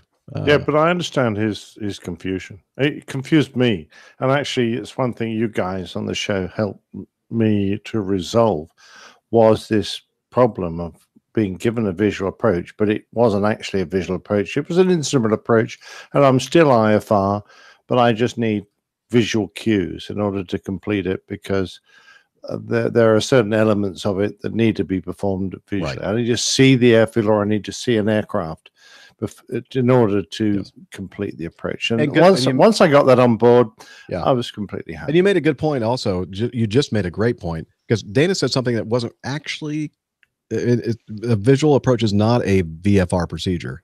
It's an IFR procedure in visual conditions.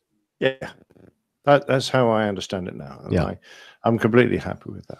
Now, the only way it's going to be a visual VFR procedure is if you cancel your IFR clearance. Yeah, that's true. And I did visual approaches are IFR approaches. It's just you're not using, you're using a lot of outside references for everything. We could spend hours on this. You have to maintain visual. Yes, but it's not. But see, we kind of sometimes use these terms that transition from one to another, but it's not quite accurate all the time because a VFR means something specific.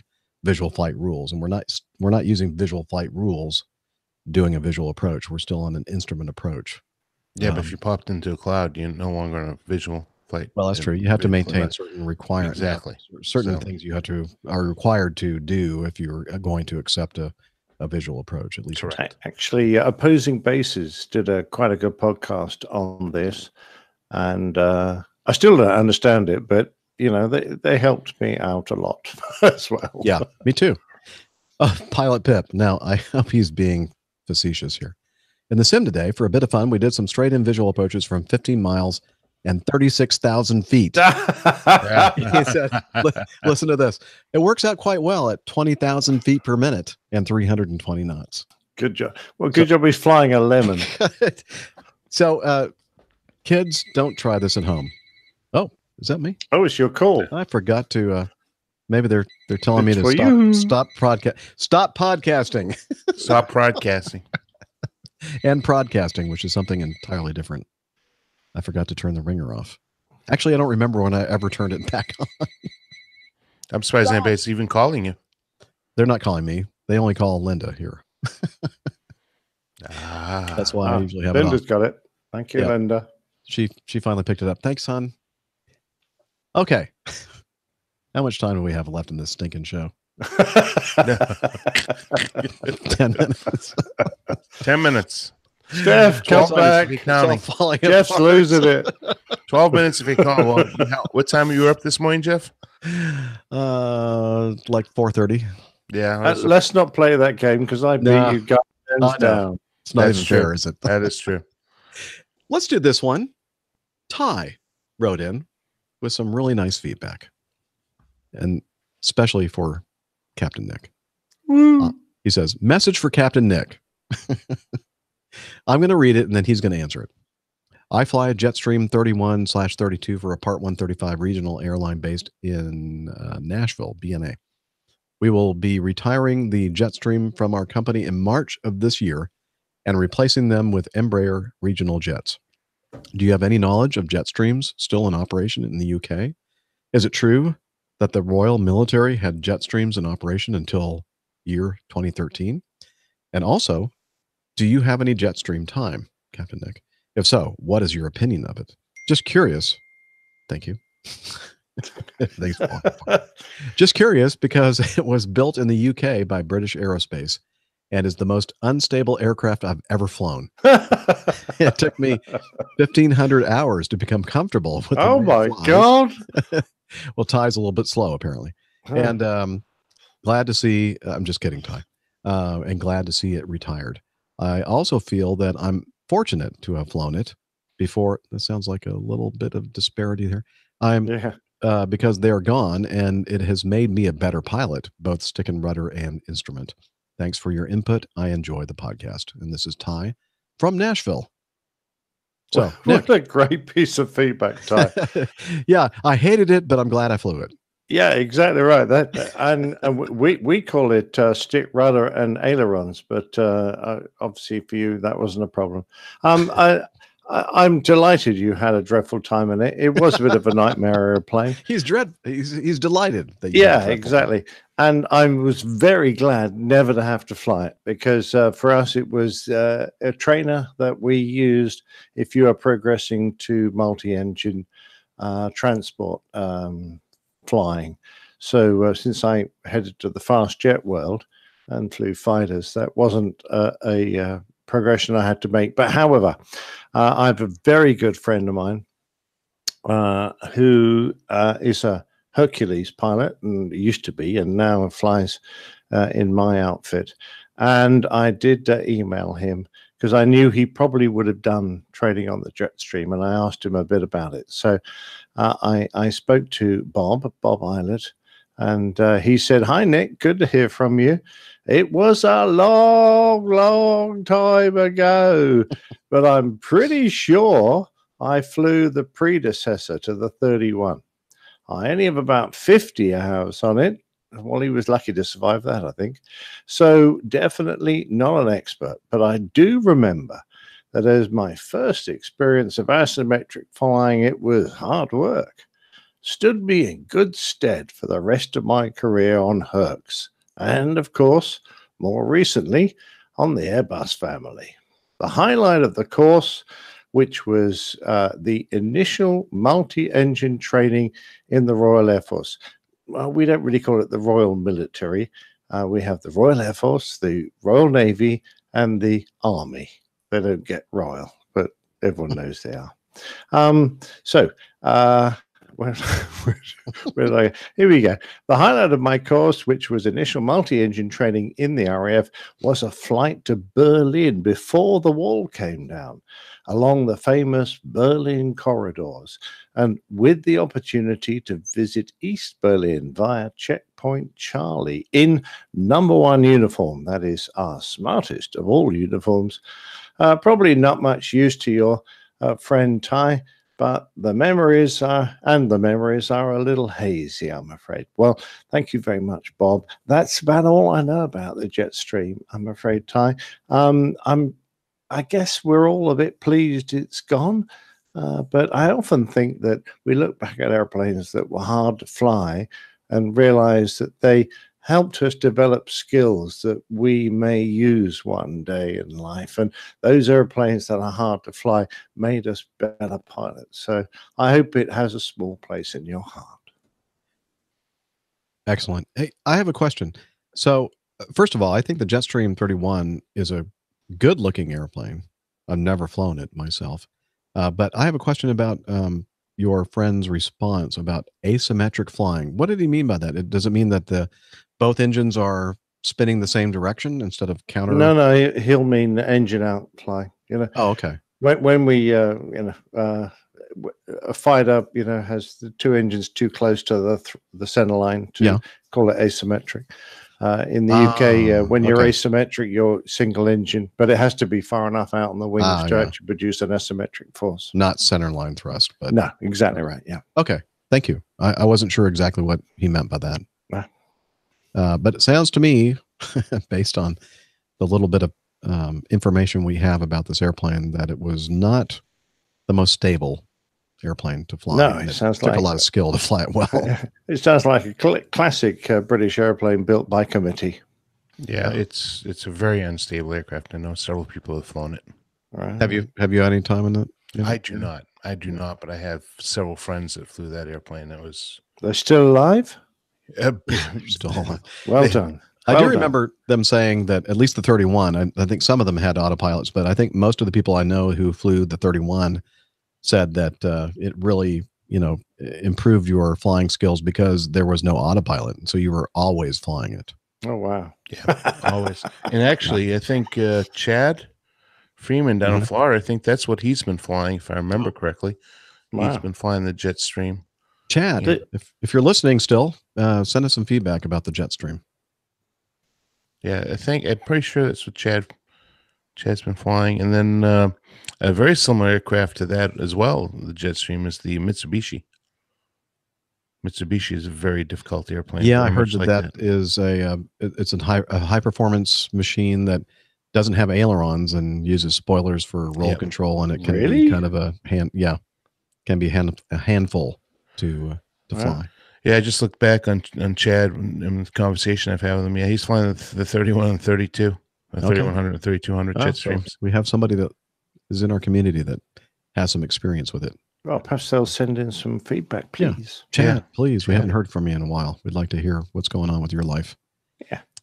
I will, well, he just up quite literally about 15 minutes ago, updated me everything that's going on in his life. Oh, So good. Well, then he's still there. Then okay, great. Maybe he'll be listening. And if not, make sure that you tell him that we were just talking about him and his airplane. I will. Great. Absolutely share.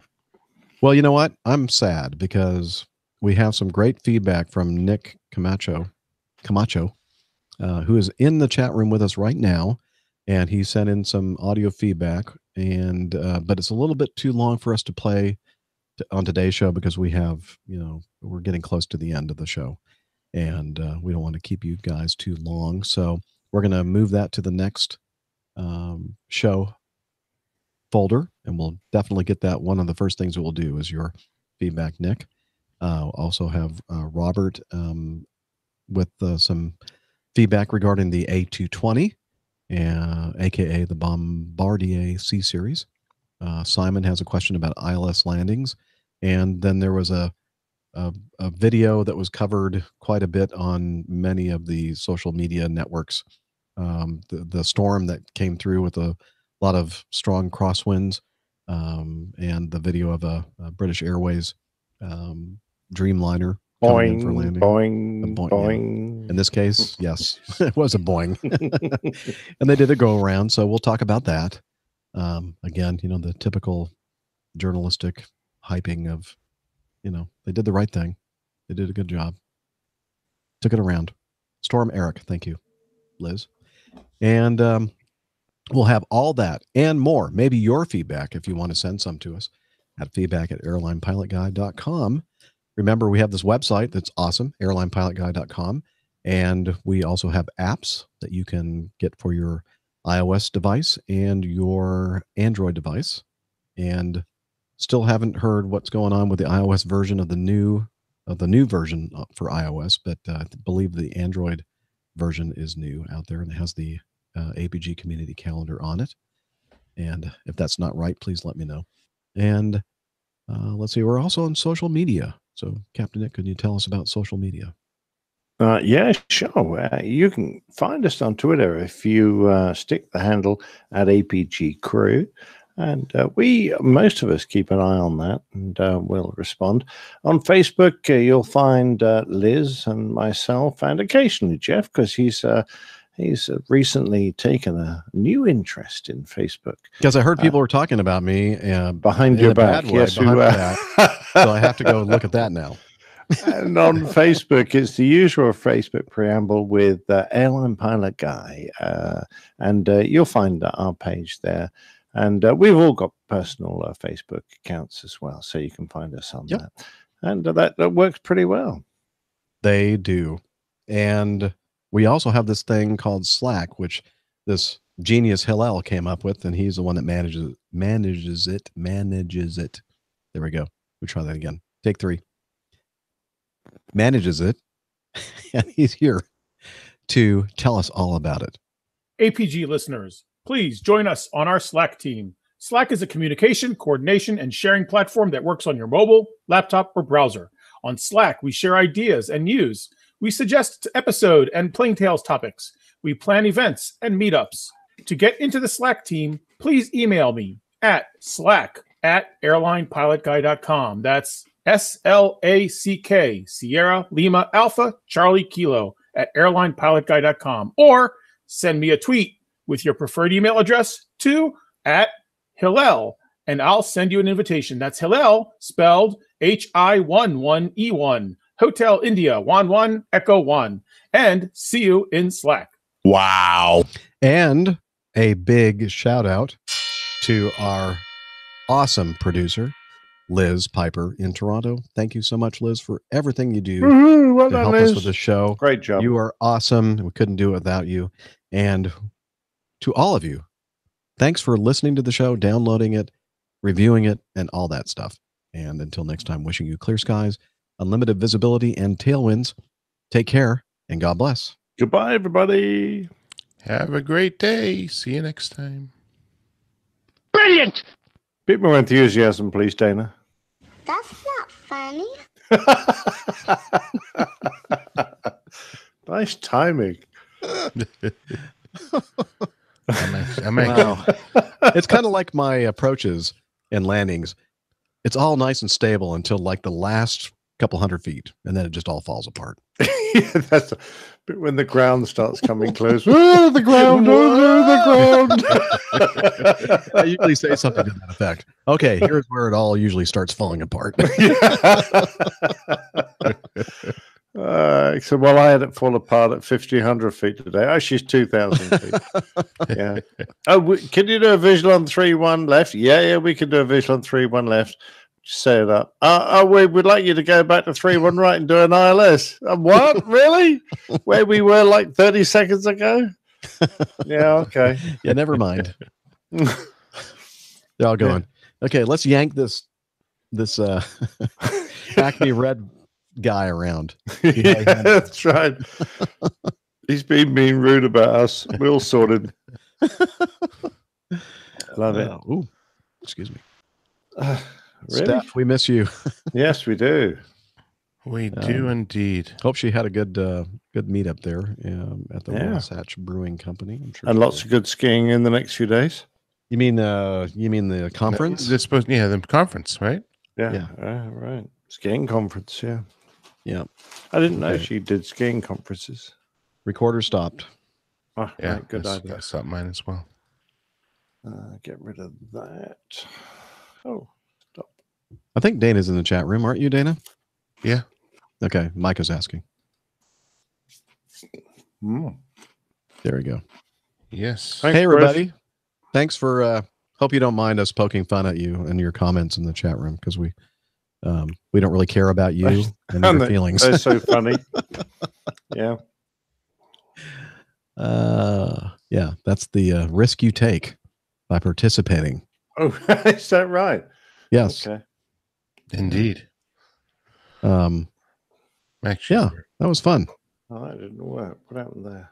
I'm sorry that we weren't able to get to Nick, if you're still there. Nick, see? Yeah, I'm still here. Not you, Camacho. Nick Camacho, feedback, which was great, but again, we kind of ran out of time. But anyway, we'll get that on the next show. Let me see. Okay. How you feeling, Nick? Are you kind of tired? APG. No, I've had beers. I'm happy now. Okay. APG 362. Yes, sir. That's it. Let's see what is Mike has sent here. PBS Social. See that? Huh. Did you see my message about the American? Who's a bit laggy? Experience. What is that? Yeah, well, I think it's experience. Yeah, it's exorience. Exorience. That's weird. Let Nick sleep. Let Nick sleep. I don't think Richard Bell likes Nick because he wants him to leave. But just put me to sleep. What do you think? I'm an old dog. Oh yeah, that's really horrible. Hey, Richard. Let me tell you what. I think I've had far less sleep than Nick has. Well, you might like to think that. Oh no, You should. I only had in Buffalo. I only had 4 hours at the most, and then I was up for did a almost 14-hour day on 4 legs with delays, and then last night I fell asleep about 9:30. I passed out, and I woke up about 4 in the morning. Oh, that sounds awful. You sound like a perfect candidate for a long haul pilot job. Yeah. So Dana, do as I do. You just drink massive quantities of alcohol and you sleep right on through. Yeah, there's one little problem. I haven't had one drink this week. Well, there you go. And I'm not going to have. I thought about having a drink this evening, but I did bring myself to have some water. There you go. Oh, well, look at that. You splurging like that. Yeah. The only problem with like drinking massive amounts of alcohol is that you don't get up, but in the morning, it's just a mess because just peed all over yourself. No, I'm just kidding. Yeah, pee all over yourself. Can't get out of bed, and then next thing you know, you're looking at the police officer and breathalyzer, and Hey, let's not get into my personal life. No, not your personal life. I'm just talking general. It wouldn't be any of us on this show. We're all too responsible. Oh yes, that's yeah. exactly I'm right. very responsible. Very responsible. How many days? 107 days, Nick. 107. Yeah, there you go. Look, and quite honestly, you can knock 2 weeks off that because I'm not going to fly in the last 2 weeks. So we're probably less than 100 days now. Wow. And as soon as you get your schedule, by the way. Well, I'm still waiting. I have written to my manager saying, can I have a 2-night Atlanta? I'm just waiting for the exact date. In the meantime, we've just started going to Havana on our fleet, so I might try and get a Havana next month. That would be nice. Or the month after. That would be nice. That would be great. Apparently, there's some fairly long ones, so that would be good. But other than that, there's nothing new on the horizon. It's just JFK, more JFK. But we know that you love New York. Well, once I'm here, I love it. Yeah. Don't necessarily like the air traffic controllers that bring you in, I guess. Well, we have a love-hate relationship. They love me, I hate them. Okay. Yeah. I love that. What's going on with this stupid thing? What? The input device reads recording and it's going around in circles, and I can't get the control to stop it. Though, the feed that I was getting from you all tonight was pretty good, so don't worry about it. All right. Well, I think that I can use the combined Hangout feed from you all, which will make it easier for me. Last show, I had to use everybody's individual. There it is. Files. Oh, really? Yep. Didn't sound like it. Well, I don't know what to say about that. I do the best I can with what I have. You probably work so hard. I do. Yeah, I know. We're not very appreciative, are we, Jeff? No, you are. I know you appreciate it. Deep down, we are. Yeah, I know. We don't appreciate anything you do. No, I know, and you know that I appreciate everything that you all do or don't. Right. You sure do, right? No, I really do. Really do. Well, I've got it. I finally got it resolved, so I've got it saved. If you should need it, I'll be home until Sunday. I'll send you a message if I need it. And hopefully I'll get it out in the next. I'm talking about the show. That's what she said.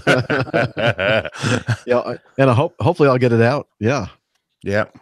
I got Cheetos. I got Cheetos. My God, you've had nothing but health food this evening, Nick. I know. It's good, isn't it? I now know why I'm so tired, because I just ate some. First thing I ate today, Julie brought home some sushi for dinner.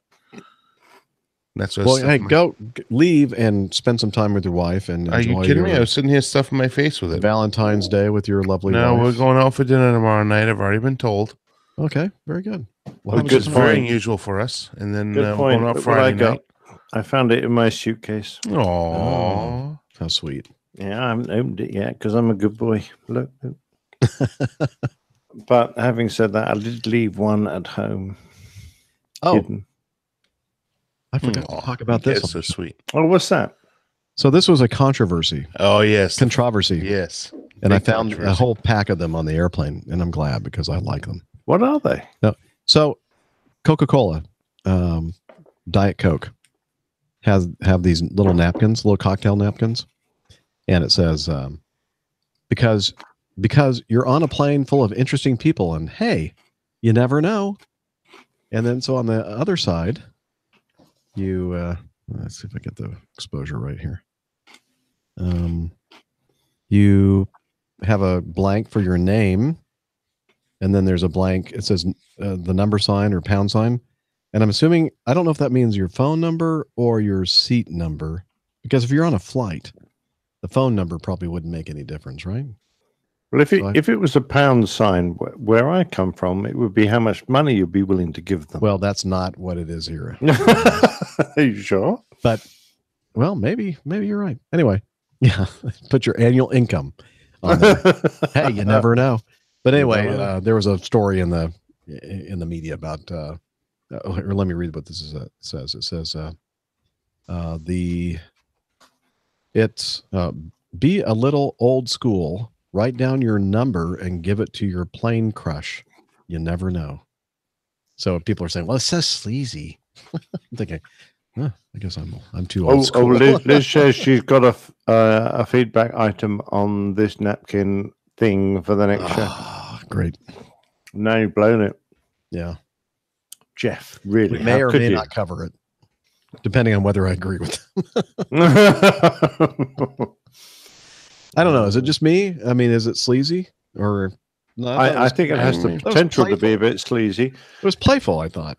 Yeah, well, trouble is, it's very hard to be playful and politically correct nowadays. Well, I know. See, that's the thing. I'm not so politically correct. That's the problem, apparently. Well, I don't think you're an airline pilot, so you're like the rest of us.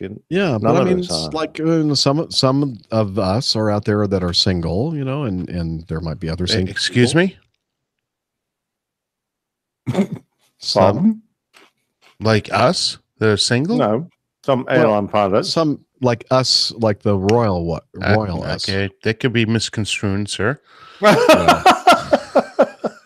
Well, you certainly aren't, Dana, and then some of us are in a different category. So, anyway, you're in a holding pattern. Everyone is super sensitive. Liz says, "Yes, I know, too sensitive." Well, here's the real deal with that. It's really taken a shot at all these people that all they do is sit there and play with their electronic devices and don't socialize with those around them. So I think that's really an attempt for people to try to reconnect and get people to talk amongst each other. Speaking of that, Dan, you make a good point.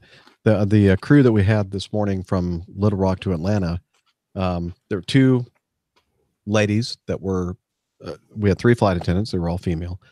Two of them were ones that seems that they had been around for a while, a little bit more mature, if you know what I mean, older. And then there was one that was kind of like a millennial, and she didn't say anything to anybody. And the whole time she was in the lobby, walking to the van to the airport, the entire time she was on the van to the airport, Really? She was completely on her phone, didn't communicate with anybody. Whoa. And then when we got to the airport, she grabbed her bag, and then I just watched her walk off, and then she just went to the terminal, and everybody else was like doing the normal thing, like waiting for everybody to get their bags and pay their tips and everything else, and walk as a group to the and they were all looking around for her. And I said, "Oh, she already took off." It's like, what is going on? And then somebody said, "Well, that's kind of not all, but a lot of that generation is like, so that's all they know is their phone and texting and social media, and they have lost the skill to communicate with people, like talking to people." and interacting with people. So it's very true, and it's amazing when you go out, and you go out to a restaurant or you go out to any type of social event, and all you do is see, I think it was 2 nights ago, maybe it was a little longer than that. It was within the past week for sure. And I'm sitting at a restaurant. Oh, speaking of sitting in a restaurant, I was at the Dinosaurs this past week. It was fantastic as always. But I was sitting there, and there were two young, I'd say young and probably early 20s. Looks like they're out on their, maybe even on their first date, and they're both at the table, and they're both going at it on their phones. I mean, you're going to say that for a minute. Texting away. They're both staring at their phones and not talking to each other. I mean, socialization. I mean, sitting there, and that's why I even mentioned Dinosaurs, because I was sitting there with my millennial FO, 32 years old, late, towards the very, very beginning of millennials. And we were talking about that exact fact. And I got a text, and I just looked at it, and I put my phone down. I'm generally speaking, when I am eating, conversing, being social, I don't tend to use my phone at all. I won't answer my phone ever when I'm having dinner. I mean, I won't even pick it up. I don't care who it is, unless it's an emergency. If I see who it is, I might look real quick. But yeah, I mean, it's a lost art. People just don't know how to converse anymore. And Liz makes a point that she knows millennials that aren't like that, but I think that they're the exception. Well, Liz? I don't know. I had a crew of 10 today, and this FSM most senior was probably 50s. The rest of the girls were in their 30s and 20s, and they were great. And girls and boys, they were fabulous. I think that's what the airlines, the airlines are specifically looking, kind of screening those in that age group that have social skills, because that's important for their job. Well, yeah, you've got to be able to communicate all the time. Yeah, You've Pip. got to be a natural at it. This is for Pip. Ooh, Jeff's pet peeves. We haven't heard that for a while. Oh, yeah, wow. He was wondering if that was still a thing. Yeah, that's just I haven't had a chance to play it very much lately. Well, have you lost a peeve or something? Ooh, Jeff's pet peeves. Nice. It's kind of funny. Thank We're you. talking about that. I just had it stuffed. Sorry. No. Okay. I'm sorry. Go ahead. No, I'm sorry. I didn't realize you're still going on. So I apologize for interrupting. Anyways, kind of funny today, because the flight attendant I had coming out of Cleveland, we started to almost say a couple jokes, and I am very reserved on that. I will not generally say anything or do anything that possibly can incriminate me in any way. So she broke the conversation open, and she said, I can't, I'm getting tired of this stuff. We can't even communicate with each other anymore on a basic level without fear of what's the word I'm looking for? Reprisal. Retribution and reprisal. So she said, Repossess. I was going through TSA today, and I was the lucky one that got selected. Reverberation. I'm sorry. Keep going. Yeah. We're just having fun at your expense. Go ahead. I know you are, and I'm trying to carry on and not get all giggly with you two drunks. And because I haven't had anything to drink. Yeah. So where was I going with that? I'm sorry. I don't know. It was your story. Oh, yeah. So, anyways, the TSA agent had to go through her bag and found something that is battery operating. He turned all types of colors and shades of red. So she actually turned around and told me this on the airplane. I was like, oh, okay. That's interesting. These are conversations you just don't have anymore with your fellow coworkers. It's just really, yeah. Probably. It's a lot of people. Probably shouldn't. No, I mean, I was not actively participating. She was just telling me about the story of what happened. Uh-huh. And so, but we did get on that whole conversation on, how we're afraid to talk to each other. We can't approach each other. She's been around a long time too. Real nice girl. And honestly, in all honesty, it's why I kind of like being a captain now, is because I get to break that ice and, try to be that fun and serious and professional and open the door type of captain that we can talk about being professional and also be careful what you wish for, Dana. Yeah, I know. I'm telling you what. So, but it was really refreshing to actually have a flight attendant that's been around for a while and just wanted to just open up about things. So But you really got to be careful about those situations, because just as soon as when you think that you're on the same wavelength, right. Well, that's why I still don't say anything. That line is, you're not really sure exactly where that is, and I've seen people go over it, and you're going, Well, did you? It's just like, Did I mention that Yeah. captain that got that had flown? I think it was 3 legs with the same flight attendants, 3 or 4 legs. Even had an overnight with them, and then one passenger got on the airplane and asked. I forget the exact quote, but this came out of the chief pilot's office. That, and this is during Christmas time. He had gone out and bought all 3 of them a Starbucks card. I think I mentioned this before. All 3 of them a Starbucks card. I think it was like $5 or $10, just because they were getting along so good and everything. So a passenger gets on and asks him a question. He said, "Oh yeah, these are my 3 ex-wives." Before they even landed at the final destination, the next destination, they had already written him up with just a simple comment like that.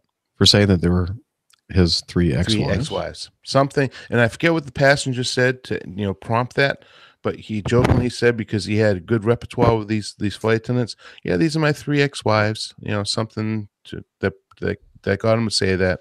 And the flight attendants, even though they had a great repertoire for the last 3 or 4 legs together, which is rare for us, And wrote 'em up. rarer now. Yeah, even rarer now. Although I did fly for 3 legs with the same flight attendants to an overnight twice this trip. So most of the flight attendants I fly with only have 2. Yeah, I was going to say, watch out for the ones with 3 legs. Right? Those are guys. So, anyways, well, not these days necessarily. Oh, yeah. That's true. That's very true. Yeah. Yeah. Oh well. Yeah, you got to be very careful.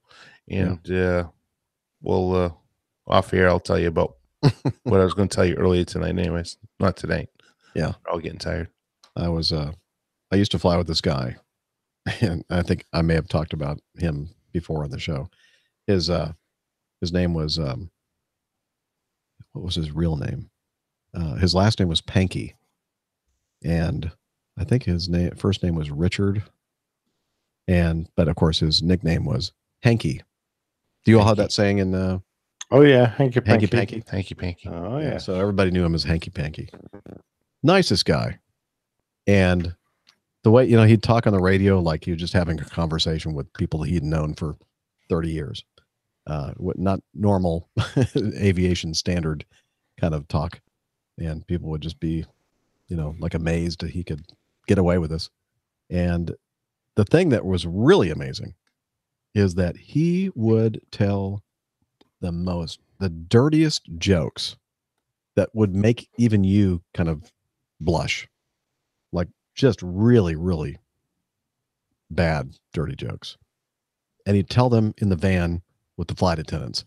And I would be looking over at my engineer and go like, oh my gosh, this guy's going to get fired, obviously, because of this go around. And the flight attendants would laugh and everything else. I'm thinking, what's going on here? And then nothing would ever happen to the guy. And I said to my engineer, I go like, if you and I had said that joke, we would not be on this trip. I mean, we would get a call as soon as we hit the hotel that we were off the trip and we're going to have to talk to the chief pilot. This guy would get away with it. He had this talent to be able to tell the just raunchiest jokes and somehow get away with it and not get fired. It's a skill. I wish I had it. Yeah. It's amazing to me. And I remember we were at a pediatrician's office and there was a lady that was working in the staff. I don't know if she was a nurse or not, but she was like a receptionist. And she learned, because we were giving our insurance card information, and it said Delta Airlines on it. And no, excuse me, it said Acme Airlines, because we're still broadcasting. And she said, "Oh, do you know so and so Hanky? I mean, so and so Panky." And I went, "Mm-hmm." "Yeah, well, you just started dating." I went, "Hmm." And then, so after we left the office, I told my wife, I said, "Yeah, did you hear her ask about this guy named so and so Panky, Captain Panky?" "Yeah," because I would recommend that she not date this guy. Just run as fast as you can. Run away from this guy, because he just had a reputation for just not staying with, relationships very, very long. Anyway, let's talk about something else. Put a little boogie in it. Why does a penis have a sad life? Oh no! Wait, we're still on the air, Dana. That's a penis. Did I say penis? Yes, you said penis. Yes, perfectly fine. That's a legal word to say on. I know. Okay, let me see. Now I'm going to have to put an explicit rating on this YouTube video. I'm not going to continue with it. I just started with it. Okay, there are. I would probably fit in very well with Panky. Hanky. Probably so. Yes, I'm not sure that you would get away with it though. Yes, he did. Probably not. But I do have my repertoire as well. But I just can't tell them. Well, I think it'll be a campfire joke at Oshkosh. Yes, off the air. Yeah. No recorders. No recorders. Streaming. We'll set light to a piper or a I don't know something, and an old Cessna, and we'll sit around the campfire. At that point, Nick, you can light to a pipe because you will be retired by then. Piper, or a Cessna, and we'll sit around the burning airplane, telling rude jokes. Hey, not change the subject, but Man Mike, I might have some good news for you next month. Yes, right now on my schedule is Portland. Yeah, okay, all right. A 30, I thought 29 hour. I thought perhaps his test results had come back. Yeah, it's all positive. I'm negative.